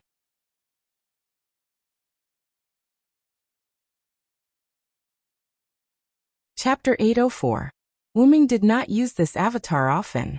After all, if the opponent was not a god, this avatar was basically useless. However, as the avatar soaked in the root and evolved, Wuming used it as his trump card. Wuming's third avatar warrior retained the foundation of the Sword of Spirit Speech. It greatly strengthened the Sword of Spirit Speech to the point where he could activate it even if he did not fully understand the opponent. Of course, he needed to know some information before he could activate it. He could not seal the enemy just because he knew the enemy's name. That would be too crazy. However, it might work in the future. After all, Wuming's 12 avatars had been evolving. I wonder if it would work on Gidia. Last time when he faced Gidia, other than the ability of his main body, his other abilities did not work on Gidia. Wuming guessed that it might be because of the black mud. Forget it. I'll think about it when the time comes. Wuming shook his head silently. After all, it was better to deal with the matter at hand first. Other than not needing to fully understand the enemy's information, this warrior avatar retained the ability to cut the divinity and seal the opponent's ability. He also gained a powerful ability in the aspect of cutting. For example, he could cut Floros out from the concept of the 72 demon god pillars. Wuming waved his hand and countless Sword of Spirit Speech pierced through Floros's attack and stabbed into the body of the demon god pillar. Ugh. This is... When the golden sword stabbed into Floros's body, Floros could clearly feel that his abilities were disappearing one by one. Even the divinity that belonged to the demon god was gradually being stripped away. The connection between him and the other demon god pillars and the 72 demon god pillars was also gradually being cut off. Damn it! Root Dragon! As his abilities were sealed, the demon mist released from Floros's body, and the heat rays from the countless eyes disappeared like an illusory smoke. My power, what have you done? Floros found that the power it had lost did not seem to disappear. It was as if it had never existed in the first place. It could no longer feel any of its power. Even the body of the demon god pillar was about to dissipate in Floros' eyes. Of course, Floros' feeling was real. All of Floros' power was sealed in the golden sword. The golden sword was similar to the Prometheus slate, which could steal the enemy's authority. It was a different method but the same effect. However, Wuming's golden sword could only seal the enemy's power into the sword. It could not be used. If he removed the golden sword, the seal would be removed as well. What Wuming wanted to do was to seal the entire concept of Floros, which had already broken away from the 72 demon god pillars, into the golden sword. He wanted it to live a life worse than death and to live forever. No. No. No. I am the great devil god, the king's most perfect subordinate. How is this possible? Following Floros' final words, the demon god pillar disappeared. The golden meteor silver in Wuming's hand was now filled with black runes. That was the entire concept of Flawless. It was all sealed in the golden sword by Wuming. It's over, Wuming said emotionlessly. At that moment, Wuming's heart had also calmed down. Just like what Artoria said, Wuming's heart was in a mess. However, Wuming did not feel that there was anything wrong with it. Firstly, compared to the warrior, he was more like a god. Wuming, who had gradually gotten used to his original form, understood that he had already embarked on the path of becoming a god. In the future, he might be able to kill his enemies with a slap of his claws. Therefore, the warrior had already distanced himself from Wuming. Secondly, the main reason why Wuming liked humans was that other than the possibilities of humans, it was also because of the various emotions of humans. It was precisely because of emotions that humans were so colorful. Wuming appreciated this very much and believed that he should not suppress his emotions. This was also the reason why Wuming treated Artoria and the others' feelings for him seriously. Rumble. Suddenly the earth began to shake. Earthquake. However, Wuming immediately denied this possibility, because the sky began to shatter bit by bit. This was the sign that the singularity was about to repair itself. Because the last enemy was defeated, the singularity began to repair itself? Artoria said as she looked at the torn earth and shattered sky. Although she looked at Wuming, with my spirit base as the price, I should be able to hold on for a while. You still have something to say to the people of Chaldea, right? Even if she had lost the Holy Spear, the Lion King was still the Lion King. Currently, she was still the goddess Lungaminiad. Naturally, she could do it. Leah. Wuming was touched, but he also felt sad for Artoria's death. This body has ended long ago. I should return to my seat. Don't be sad for me. As she spoke, Artoria walked to Wuming's side and wrapped one hand around Wuming's neck. She pulled Wuming down and kissed him instantly. Wuming only had one thought at that moment, as expected of the queen. So bold, after a brief kiss, Artoria ended the kiss. Not only Guinevere, I am also waiting for you to pick me up. Artoria held the holy sword in one hand and wrapped the other around Wuming's neck. She looked into Wuming's eyes just like that. Wuming hugged Artoria back and rested his forehead on hers. Yes, my king. In the West Village, with the support of Gadatsi and the others, the demon god pillars Habas and Nibirius that descended in the West Village were successfully destroyed by Abanti, Gopril, and Azrael. Immediately after, they also felt the changes in the sky and the earth. It should be the singularity repairing itself.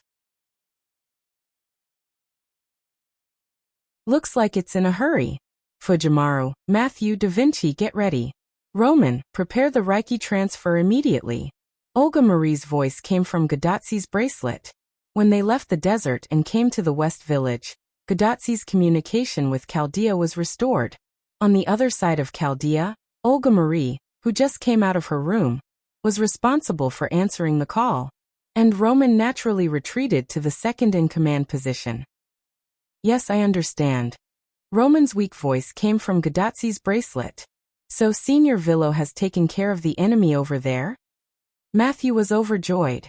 I knew Assassin would not disappoint us. Fufu, who was lying on Matthew's shoulder, also went along with the current situation and called out Fufu a few times. Are you guys leaving? Cursed Wrist Hassan, who was resting on the ground, stood up.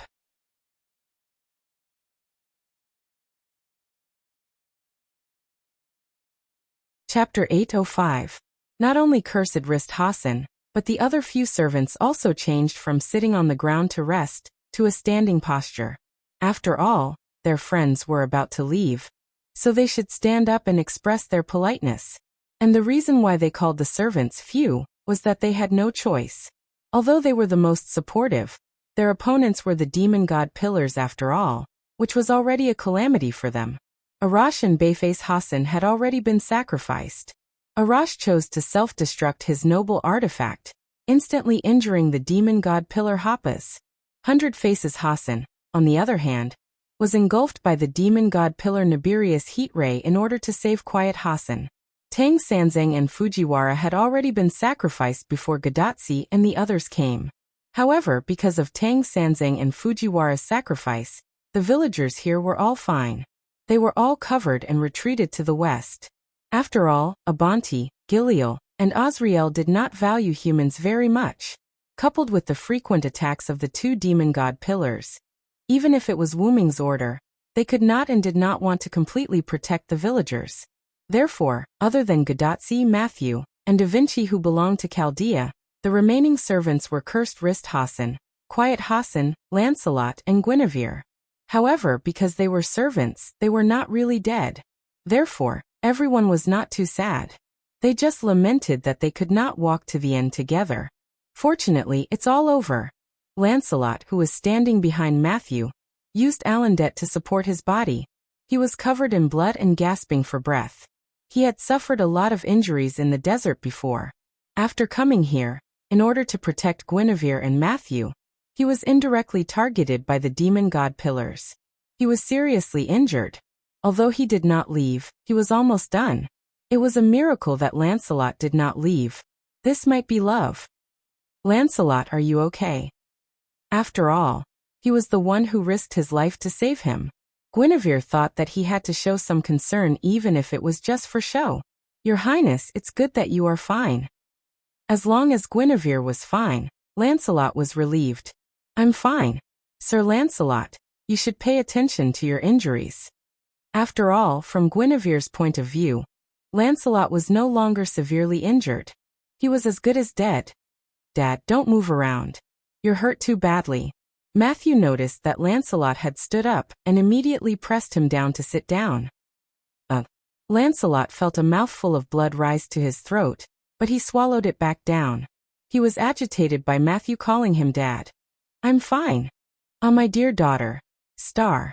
As long as his daughter, Matthew, was fine, Lancelot could die without regrets. Speaking of which, the singularity doesn't seem to be shaking anymore. What Gadatsi meant was that the singularity's self-healing seemed to have stopped. Something must have happened in the villa. Da Vinci looked in the direction of the desert. At this moment, a pillar of light appeared at the location of the great temple complex. What is that? Gadatsi was shocked. Did a new enemy appear? The detection shows that the pillar of light is temporarily supporting the singularity, but don't worry. The detection also shows that the pillar of light won't last long. Olga Mary's voice came from Gadatsi's bracelet. That's my king, Lancelot suddenly said. Ha! The Lion King. Matthew was stunned. Maybe it has something to do with the villa. Guinevere guessed. Lancelot looked at Guinevere, who was unusually happy when talking about the villa, and felt a little strange. But then Lancelot shook his head. He just needed to watch from afar. After all, he already had such a lovely daughter. Lancelot looked at Matthew with a relieved expression. However, Mushu didn't notice it and ran away quickly. Senior Villo, are you okay? Matthew, along with Gadatsi and Guinevere, quickly went to Wu Ming, who suddenly used the portal to come here. Kacha. Wu Ming seemed to hear the sound of something breaking from Lancelot's side, and looked curiously. But other than a heavily injured man who was about to die, nothing else broke. Minister Lancelot, let me treat your injuries first. After all, since he saw Lancelot, it was better to heal him first. After all, he looked pale and heartbroken. It seemed that his injury was very serious, and he might be sent back to the Martyr's Palace in the next second. No need, Sir Villo. It's over anyway. Even if you heal me, I will disappear afterward. Lancelot smiled. Although Wu Ming felt that Lancelot's smile was very forced, however, Lancelot was right. After the singularity repaired itself, everyone would be sent back to Earth. Assassin, is there anything going on over there? What's with that beam of light? Gadatsi pointed at the beam of light curiously. That's the Lion King using his spiritual base to temporarily support the singularity.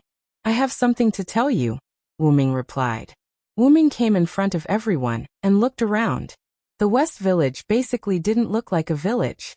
If it weren't for the wood and wreckage of the houses, it would be impossible to recognize that it used to be a village. And the number of servants was so small. Wu Ming was quite emotional. It seems that you guys have worked hard too. But that was the right thing to do.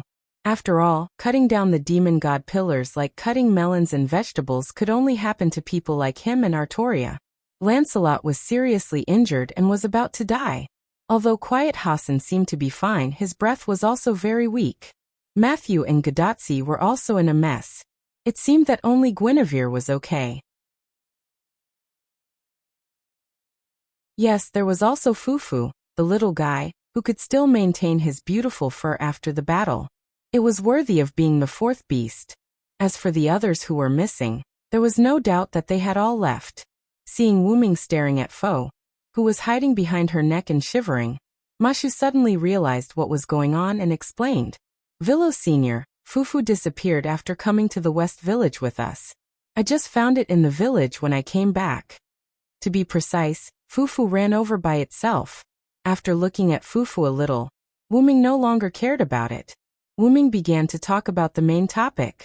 Tachika, Matthew. The last singularity you are going to is the Mesopotamia region around 2600 BC, which is the Mesopotamia region in Western Asia.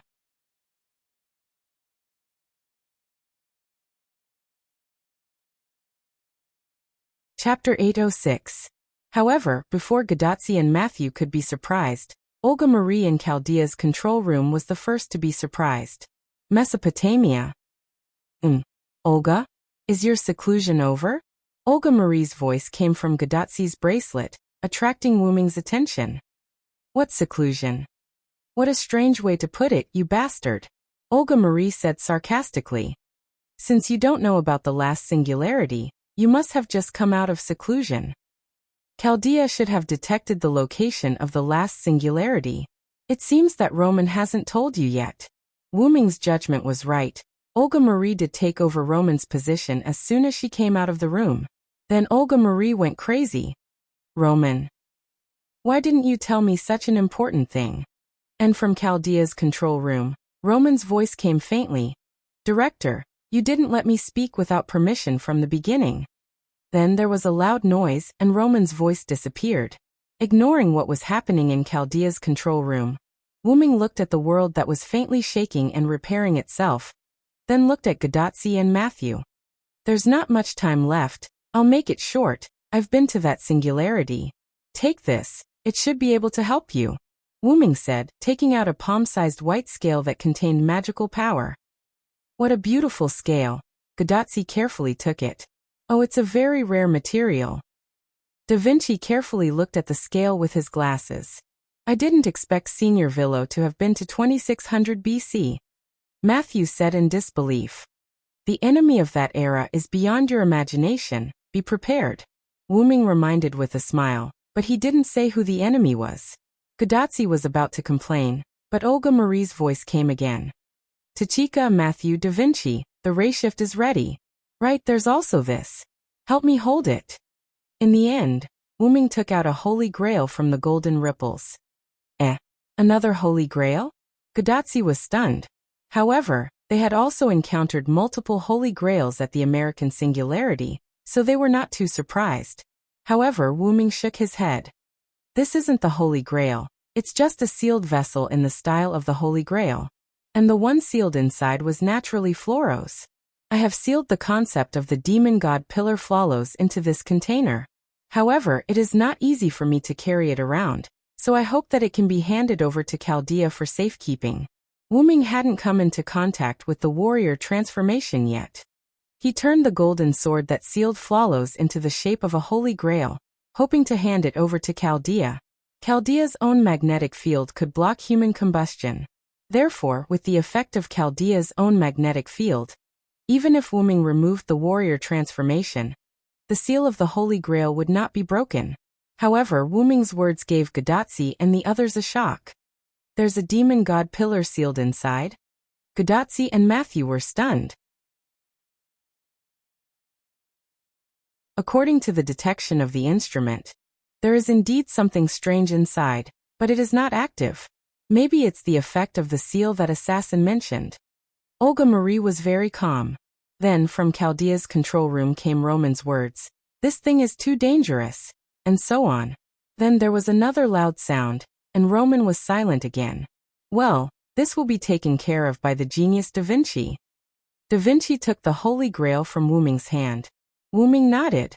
Although Da Vinci looked quite unreliable, he was actually a very reliable existence.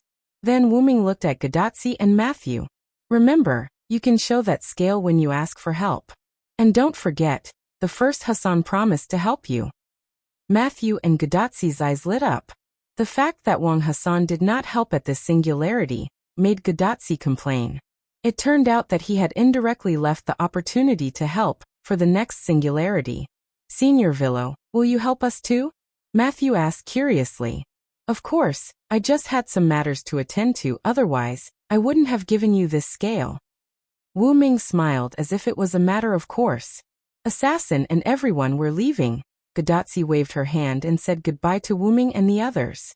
Senior Villo, see you at the next singularity. Matthew nodded to Wu Ming. I may not go to the next singularity. Don't miss a genius like me. Wu Ming smiled helplessly. Who would miss a guy like you? Whoosh! A light appeared and the figures of Gadotsi, Matthew, and Da Vinci turned into light spots and disappeared.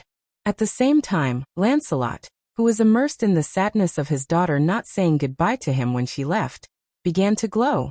I'm almost at my limit. Lancelot glanced at Guinevere, then looked at Wu Ming and sighed. I'm counting on you, Master Villo. Although he did not quite understand what Lancelot meant by please, he nodded. The moment Wu Ming nodded, Lancelot turned into light and disappeared. I'm about to leave too. But don't get me wrong, Cursed Wrist Hassan did not mean that he was leaving, but that he was going to look for the villagers. No matter what, I have to see them again before I disappear.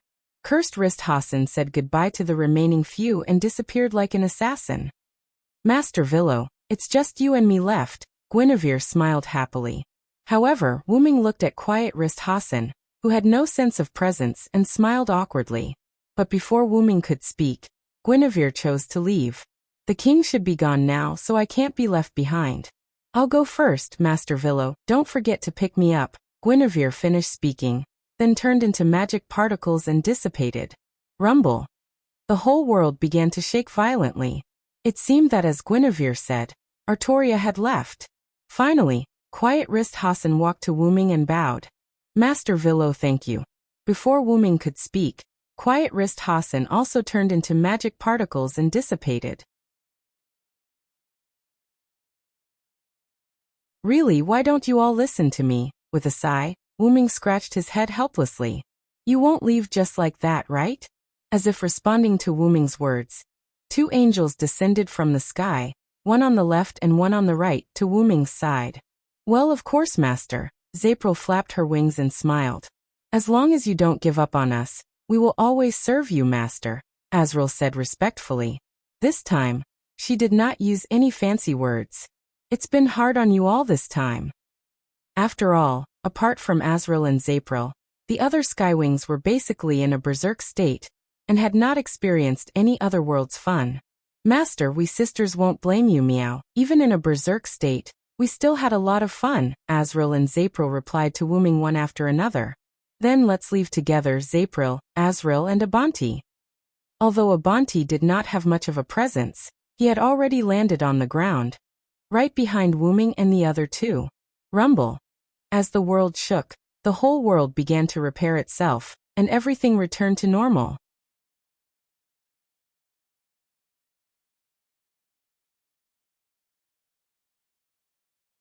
Chapter 807. In a world that resembled a starry cosmos, patches of colorful smoke drifted about randomly, resembling the nebulas of the universe. At the very center of the dense air, on an abnormal platform that was obviously different from the surrounding things, a white dragon that was not huge in size was lying quietly on this platform.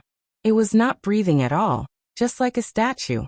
But in the next moment, the dragon gasped for breath and opened its ruby-like dragon eyes. You're back. This dragon was the clone that Wu Ming had left behind in the route. And now, Wu Ming had returned from the Middle East singularity. Looks like this body is getting used to life here. Wu Ming looked up and sized up his body. He was very clear about the changes in this body, and it would not be long before this body would become very compatible with the route. Wu Ming then looked at the route that had changed. The scenery around me seems to be changing freely every time. Because every time Wu Ming came to the root, the scenery was different. But there was one thing that was the same, and that was that the starry cosmos would not change. In the last singularity, only Floros and a few demon god pillars came out to cause trouble, and they hid it from Gidia. It's very likely that Gidia has not recovered from the injuries he suffered from the black mud explosion. Although Wu Ming had not recovered, and he could not even find his original body, but it was precisely because of this that Wu Ming had to hurry and find his original body. And then, before Gidia recovers, I'll kill him. It was simple and brutal. After checking the surroundings and outside of the root to make sure there was no black mud, Wu Ming reworked the root's defenses, and finally laid down without worry. I'm overthinking. Last time, Gidia attracted all the black mud between the worlds. If I'm not mistaken, other than some worlds in Gidia's world, there shouldn't be any black mud anywhere else. Gidia was a great help, saving Wu Ming the trouble of cleaning up. Well then, I've returned to the box court world. Closing his eyes, the gigantic dragon body fell into a deep slumber. Box court world. No-name base Wu Ming's room. At this moment, it was night. Letitia was lying on Wu Ming's bed, sleeping with her eyes closed. Ever since Wu Ming left, Letitia had used magic to lock the room from the inside. Aside from brute force, no one could enter without Letitia's permission. And because of Wu Ming's instructions, Letitia wouldn't let anyone enter. As for Letitia, she complied with Wu Ming's words and stayed in the room. As for why, it was because Wu Ming needed a catalyst to return, and Letitia was precisely this catalyst. Fortunately, as a non-human, Letitia did not really need food. Otherwise, she would have starved to death if the room was sealed. However, it was boring to stay like this, so Letitia simply began to hibernate, whether it was day or night. Vampires could hibernate. Anyway, staying in a daze was waiting, and sleeping was also waiting. Moreover, vampires could increase their strength by going into hibernation. Although the increase was not much, why not? At this moment, the sleeping Letitia's body emitted light. The next second, Letitia instantly woke up and opened her eyes. Is the master coming back? Letitia said. The next second, with Letitia as the center, a complex magic circle appeared in the room. Immediately afterward, Letitia quickly sat up and took out a piece of parchment from her gift card. She injected magic into the parchment, and the parchment burned. A blue magic text appeared out of thin air, but Letitia did not recognize these words. If there was a magician present, he might be able to understand it, because these were the summoning words of the Holy Grail war summoning ritual. When the complete summoning spell was arranged in the air, the whole magic circle suddenly emitted a light, and absorbed the summoning spell into the magic circle. Then, as if it was over, the magic circle that emitted a strong light slowly disappeared, and Letitia felt that she fell into a warm embrace. I'm back, Letitia. Holding Letitia, Wu Ming smiled slightly. As for Letitia, she changed into a more comfortable position and rubbed her head against Wu Ming's chest. Welcome back, master. The sun gradually rose from the sky, and the first ray of sunlight shone through the window and the curtain into the room. The little fox Lily sat up, rubbed her eyes and yawned. As the little cook of the community, Lily has been used to getting up early. After putting on her clothes and washing up, Lily walked towards No Name's kitchen. At this time, Lily would have already gotten up to prepare food. However, because of the recent increase in the community's funds, the children of the community could eat well. So Lily did not have to get up early to prepare food for the hungry children. So Lily also slept a little bit longer. It's all thanks to the blessing of the Villo. Lily's tail wagged as she walked to the kitchen door. Then she smelled a special fragrance. Sniff, it smells so good. The fragrance is coming from the kitchen and the dining room. But run, Black Rabbit, and 16 Knights are not in the community. Who is it? With this thought, Lily pushed open the kitchen door and wanted to find out. In front of the stove, a handsome young man with black hair and red eyes was pouring the cooked dishes into a plate, and a blonde loli was carrying 2 plates.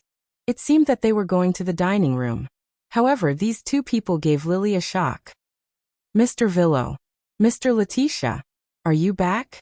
Lily was excited and quickly walked to the front of the 2 people. Oh, it's Lily. We just came back last night. When we passed by the kitchen, my hands were a little itchy. Don't blame me for taking your job, Wu Ming said gently. You came at the right time, Lily. Help carry the plates. Letitia did not treat Lily as an outsider and immediately asked Lily to help. Oh, okay. Lily was a little surprised by the sudden return of the two people who had been away for a while, but it was because of surprise that she was happy. Helping to carry the plates, Lily looked at Letitia. Mr. Villo, Mr. Letitia, you won't leave again this time, right?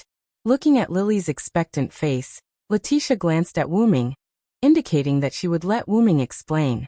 I'm sorry, Lily, I may leave again. Wu Ming squatted down and looked at Lily apologetically. How could this be? Lily was a little disappointed. But Letitia won't leave. Really? That's great. Even if only Letitia didn't leave, it was enough to make Lily happy. However, Letitia stared at Wu Ming with dead fish eyes to express her dissatisfaction. I didn't leave at all, okay? Pretending not to see Letitia's dead fish eyes, Wu Ming smiled. After carrying the plates, go and wake everyone up. The food won't taste good when it's cold. Yes, Mr. Villo.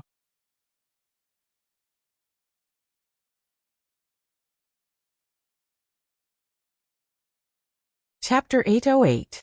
After having breakfast with the children, Wu Ming, Letitia, and Lily went to the meeting room that was often used to discuss matters.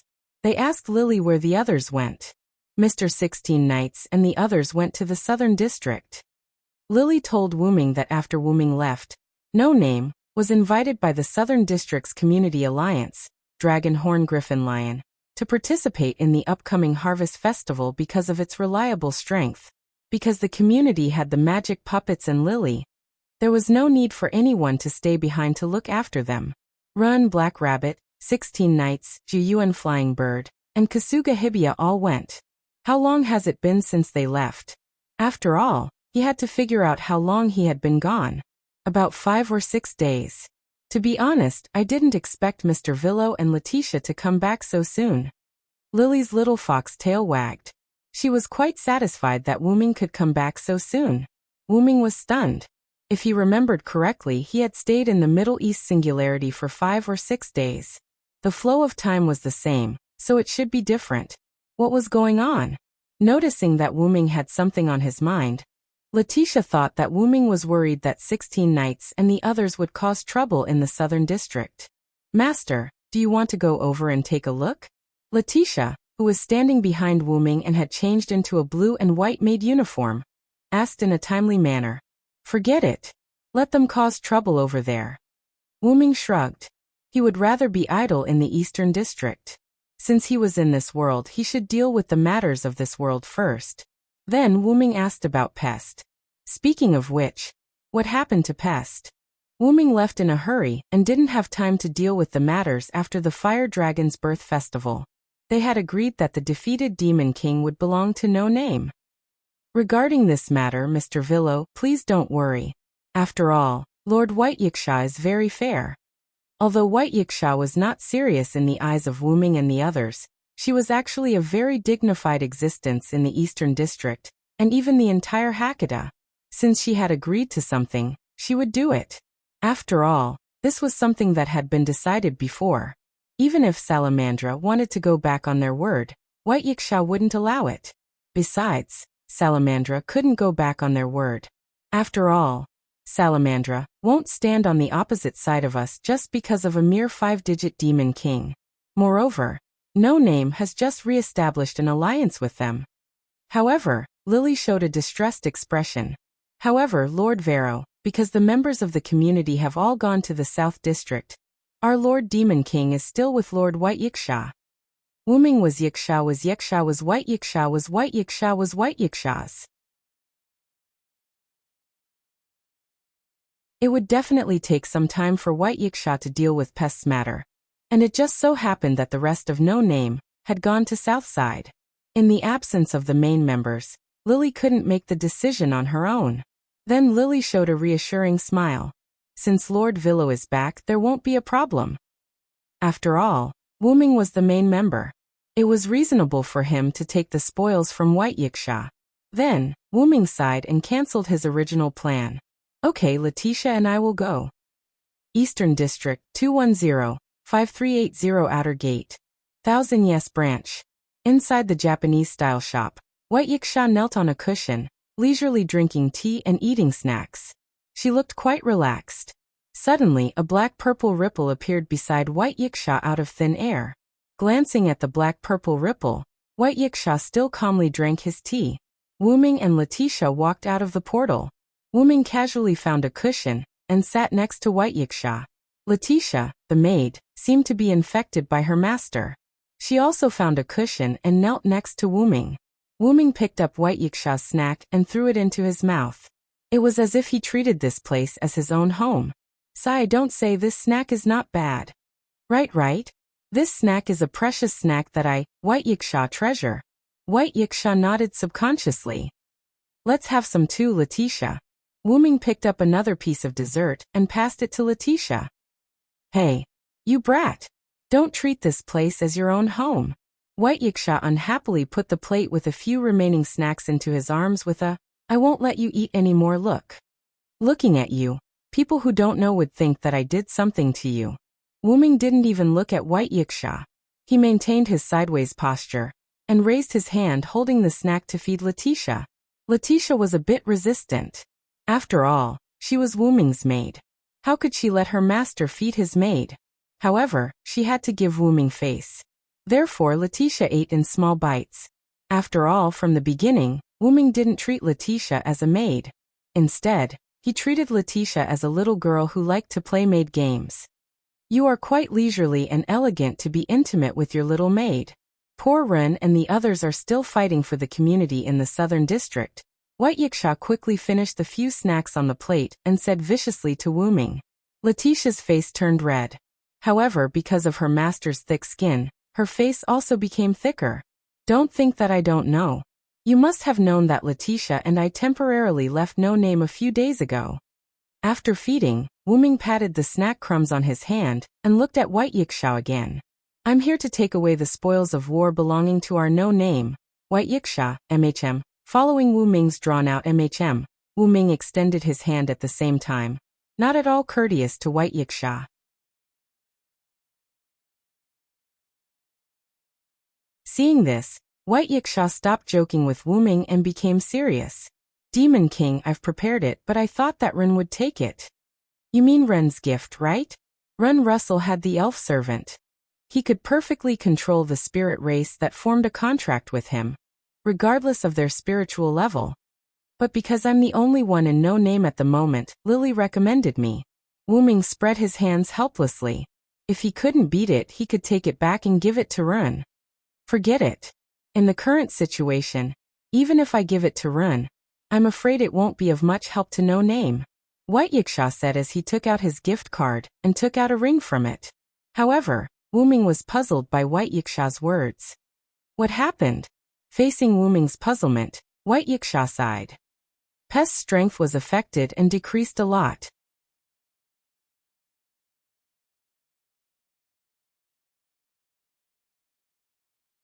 Chapter 809. Decreased by a lot? Wuming subconsciously repeated. Could it be that there was an accident during the resummoning? Although Pest was indeed killed by Wuming at that time, due to the rules of the box court, the ownership of the defeated Demon King belonged to the community that defeated the Demon King. Therefore, according to the rules of the box court, White Wuxia's 1000 EIS could re-summon him to the box court world. Because he knew this, Wuming didn't hesitate to use Yggdrasil to pierce through Pest. This Demon King's strength has decreased to the bottom of the 5 digits and will soon fall to the 6th. White Wuxia said and threw a ring to Wuming. Subconsciously catching it, Wuming carefully looked at the ring. This ring seemed to be made of sparkling and translucent black jade, and it exuded a profound aura. Could it be because I didn't use Hamel's grimoire as a sacrifice? That's right. White Wuxia nodded. When Pest was the Black Death Spot Demon King, she had the buff of Hamel's Town summoned by Hamel's grimoire, and her strength had reached the upper 5 digits. Without this buff, Pest was just an undead girl at the bottom of the 5 digits. And Hamel's grimoire was all shattered when Pest made her final struggle. Without these grimoires, even if Pest was resummoned, her strength wouldn't recover to when she was the Black Death Spot Demon King. Looking at Letitia, Wuming smiled slightly. I have an idea. Wuming did have a way to increase the strength of his possession. That was to use his own spawn and sign a contract with Pest. This way, the powerful strength Wuming brought as the master would affect Pest, who was his spawn. Letitia's strength greatly increased because she signed a contract with Wuming. But even so, Letitia had only recovered to her previous strength, which was around the middle of the 4 digits. If Letitia's lost divinity was found, her strength would probably increase by another level. You mean like Letitia? White Yiksha rubbed her chin. She had heard that Wuming had the ability to turn others into his spawn. But I don't know if Pest is willing. After all, Wuming didn't like to force others. You're wrong, Master. However, Letitia objected to Wuming's idea. The moment Pest was defeated, she no longer had any so-called human rights. The Demon King belonged to the community that defeated her. This was the rule of the box world. No one could ignore this rule, even if White Yiksha, who was in the box's top 10. Pest's human rights have already disappeared. She has failed and is now just an object. I think she should be aware of this as well, so you don't have to worry too much. 3 years ago, when Letitia was taken away as a spoil of war, she also had the same awareness. Be that as it may, I, your master, am not a devil. If No Name was in urgent need of a powerhouse, then Wuming might force Pest to sign a contract. But this choice was impossible from the start, because with Wuming around, No Name didn't need to be in such a hurry. In addition, who asked Wuming to be kind-hearted in a way? Letitia still wanted to say something. But, Master. But Wuming immediately interrupted her. Let's just leave it at that. We'll decide after we ask Pest. Letitia showed a helpless expression. But then, Letitia's helpless expression turned into a smile. Because such strength was also the embodiment of her master's charisma. If that's the case, you should leave. I want to rest. Then White Yiksha waved his hand in disdain, signaling Wuming and Letitia to leave. He also lay down with his back facing the two and supported his head with one hand. Wuming handed the ring in his hand to Letitia, opened a portal, and signaled Letitia to go back first. Knowing that Wuming had other matters to discuss with White Yiksha, Letitia obediently took the ring and entered the portal. Do you have something else to say? White Yiksha closed his eyes and asked without turning his head. I want to ask about the 2-headed dragon that appeared at the end of the fire dragon's birth ceremony. As soon as he said this, White Yiksha opened his golden eyes that had become extremely serious. I thought you went out to investigate this matter. I didn't expect you to ask me. White Yiksha turned over and sat up straight. Although they hadn't known each other for long, White Yiksha still understood Wuming. Wuming wasn't the kind of person who would investigate thoroughly before asking others. Therefore, since he asked, it meant that Wuming really didn't know. I naturally left for other matters. However, since I'm back, I will naturally pay attention to the matter at hand. The inexplicable appearance of the 2-headed dragon was a very serious problem. If it happened again and appeared in the city, the consequences would be unimaginable. No, if it appeared in the periphery of the East District, it would also be a serious problem. This was because the 2-headed dragon was powerful and had a large number of people. Furthermore, they had a powerful splitting ability. If they appeared in the periphery and charged into the East District, there would be a lot of casualties. This was because no one could stop it, not even White Yiksha. After all, White Yiksha was in a state where most of his power was sealed. Unfortunately, I've asked the community in charge of the seal. The seal is very complete. Therefore, the possibility of the 2-headed dragon splitting from the Demon King has been ruled out. Ever since the fire dragon's birth ceremony ended, White Yiksha hadn't been idle. Or rather, it was impossible for her to be idle. Then those 2-headed dragons should be the remnants of Az Dakaha before he was sealed. The key is, how did those 2-headed dragons suddenly appear near the fire dragon's birth ceremony? If they were far away, there was no need to be afraid of actively preparing. What was scary was the fact that they appeared out of thin air.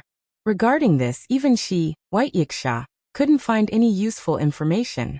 Appearing out of thin air, Wuming, on the other hand, had some ideas. Because I'm worried that the previous situation will happen again, I specifically asked the community in the East District to increase their vigilance. In the end, White Yiksha sighed. This was because White Yiksha knew that this was only treating the symptoms and not the root cause. After thinking for a while, Wu Ming spoke. Actually, some time ago, I met with some people who wanted to buy Letitia from Perseus. The main point wasn't this sentence, but Wu Ming's next sentence. One of them had the ability to teleport out of thin air that shocked even me. That person was none other than the guy named Maxwell.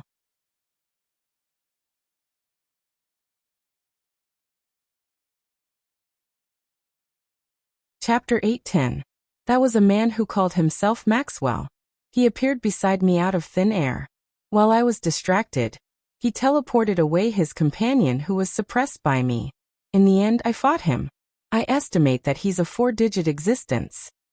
4 digits. White Yiksha nodded. A 4-digit existence was already the peak of the lower levels of the box court. Such an existence couldn't be unknown. However, no matter how hard White Yiksha thought, he couldn't figure out who this Maxwell fellow was. Actually, a group of 2-headed dragons appeared out of thin air and attacked me. The moment I killed those 2-headed dragons, Maxwell rescued his companion. Wu Ming continued. What? He wasn't surprised by Maxwell's rescue, but by the 2-headed dragons. Are you trying to say that the 2-headed dragon army at the fire dragon's birth ritual has something to do with that fellow named Maxwell? They had both appeared out of thin air, and the interval between them wasn't long. No one would believe that the fire dragon's birth ritual had nothing to do with Maxwell. A 4-digit existence with the ability to teleport multiple people or objects instantly. It seemed like he had a large number of absolute evil avatars, and an organization backing him. If these were looked at separately, they weren't considered dangerous, but if they were gathered together, it was rather dangerous. If that organization did something again, it would cause a serious crisis to the lower levels of the box court, even though it wouldn't exceed what the lower levels of the box court could withstand. This was something White Yiksha, who was a guardian of the box court, didn't wish to see. That Maxwell's companion, do you know their names or abilities? There's an unknown girl who's good at using daggers, and has the gift of distance control. There's also a griffin named Glea Griffin, which has a powerful physical ability that far surpasses that of ordinary griffins. Their master is called Your Highness by the girl. Lastly, there's Maxwell. That's all I know. After handing over the information to White Yiksha, he would rely on White Yiksha's abilities to see if he could find any clues about the other party. After all, there was one thing Wu Ming didn't say: the other party knew him. No matter what, his main body definitely had a lot to do with the other party. This was also the main reason why Wu Ming took the initiative to look for White Yiksha. I got it. Next, I'll start searching with the information I have. White Yiksha wasn't confident that he could find the other party. After all, it was too obvious. Whether it was the other party's grace or name, he had never heard of them before. He was either a newcomer to the box or someone who had always been active in the world outside the box. White Yiksha was more inclined to the latter. Then I'll take my leave first. Don't forget to let me know if anything happens. Wu Ming waved his hand and prepared to leave. Lord White Yiksha, something bad has happened. At this moment, a maid named Thousand Eyes suddenly barged in. Seeing that White Yiksha was discussing something with Wu Ming, the maid couldn't help but stop. However, it was obvious that she seemed to have something urgent. Why are you so flustered? Speak slowly. White Yiksha took a sip of tea and motioned for the maid to calm down. Wu Ming, who was about to leave, saw the maid so flustered, but he wasn't in a hurry to leave. He wanted to see if he could help the other party. Not good, Lord White Yiksha. There was an urgent message from the community just now. A large number of magical beasts have appeared around the outer gate of 210-5380, and are heading this way. Although the maid had calmed down, there was still a trace of panic. Wu Ming frowned. The outer area of 210-5380's outer gate was basically no-names territory. Furthermore, it was a sudden appearance, and it just so happened that he chose the outer door of 210-5380. Was he trying to show off his power to no name? Wu Ming thought so. It's just magical beasts, Let the community at the periphery resist for a while. I'll go take a look. White Yiksha didn't mind and slowly prepared to finish his tea. Although this matter was very strange, the Eastern District's defense wasn't something that could be broken through by some magical beasts. It couldn't be that Maxwell's doing. How could there be such a coincidence? But Lord White Yiksha, those magical beasts are estimated to be in the 5 digits and that community is. The maid said carefully while looking at Wu Ming. It should be the news from Letitia who had just returned. Pfft, what? White Yiksha, who heard, in the 5 digits, spat out a mouthful of tea. No wonder the maid was so flustered. Did Letitia simply say that there was an attack by magical beasts? Wu Ming immediately asked the maid. Because the 2-headed dragon was the clone of Az Dakaha, one of the oldest Demon King humans in the final trial. In order to prevent people from panicking, other than some of the higher-ups of Salamandra, No Name, and this and Yes, who knew the inside story, news about the 2-headed dragon was blocked. Therefore, even if there were rumors in the outside world, it was only a backup plan brought by the Demon King who attacked the fire dragon's birth ceremony. It didn't attract attention or panic. Yes. The maid nodded. As expected of a former box court knight, it looked like Letitia was also trying her best to block the news. After all, it was definitely the clone of a Demon King. It was a little too much for the citizens of the box court. Then Wu Ming and White Yiksha looked at each other. Their eyes were filled with solemnity. Previously, they were still discussing what to do if someone used the 2-headed dragon to attack the Eastern District. Now it was here. It was really speak of the devil.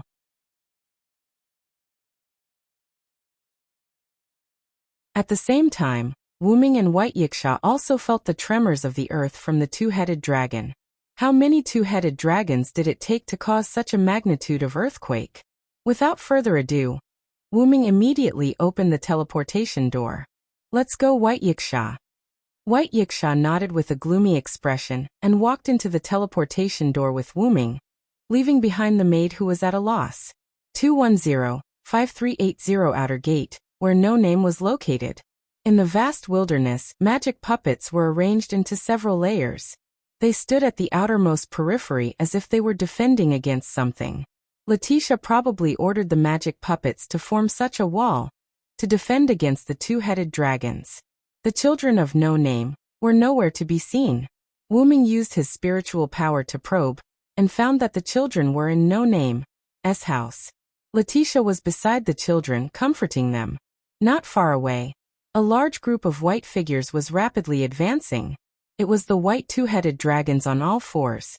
There are actually so many clones of human evil. White Yiksha's originally gloomy expression became even gloomier. Moreover, the number this time far exceeded the number of 2-headed dragons that appeared during the fire dragon's birth ceremony. Relying on the current White Yiksha, it was impossible for him to eliminate so many 2-headed dragons in an instant. If he couldn't completely eliminate them and one of them broke into the outer gate, it would be a catastrophe for 210-5380 Outer Gate. If he wanted to get rid of them in one go, White Yiksha might not be able to continue staying at the lower level of the box court. However, the other communities aside, No Name, which was at the outermost periphery, was the first to bear the brunt. Therefore, let me do it this time, White Yiksha. Wu Ming's eyes were filled with anger. Without a doubt, the other party was targeting No Name this time. The other party probably knew that No Name's main force was not in the community, so he dared to do whatever he wanted. However, the other party did not expect that Wu Ming had already returned. You're tuning in to the Li Mei's Wuxia Whispers YouTube channel. We're so grateful for your support, and don't forget to subscribe to join us on this incredible journey through captivating stories. Your generosity through donations truly makes a world of difference, as it's the primary source of revenue that allows me to expand and enhance this channel for you. Thank you from the bottom of my heart for being a part of this adventure.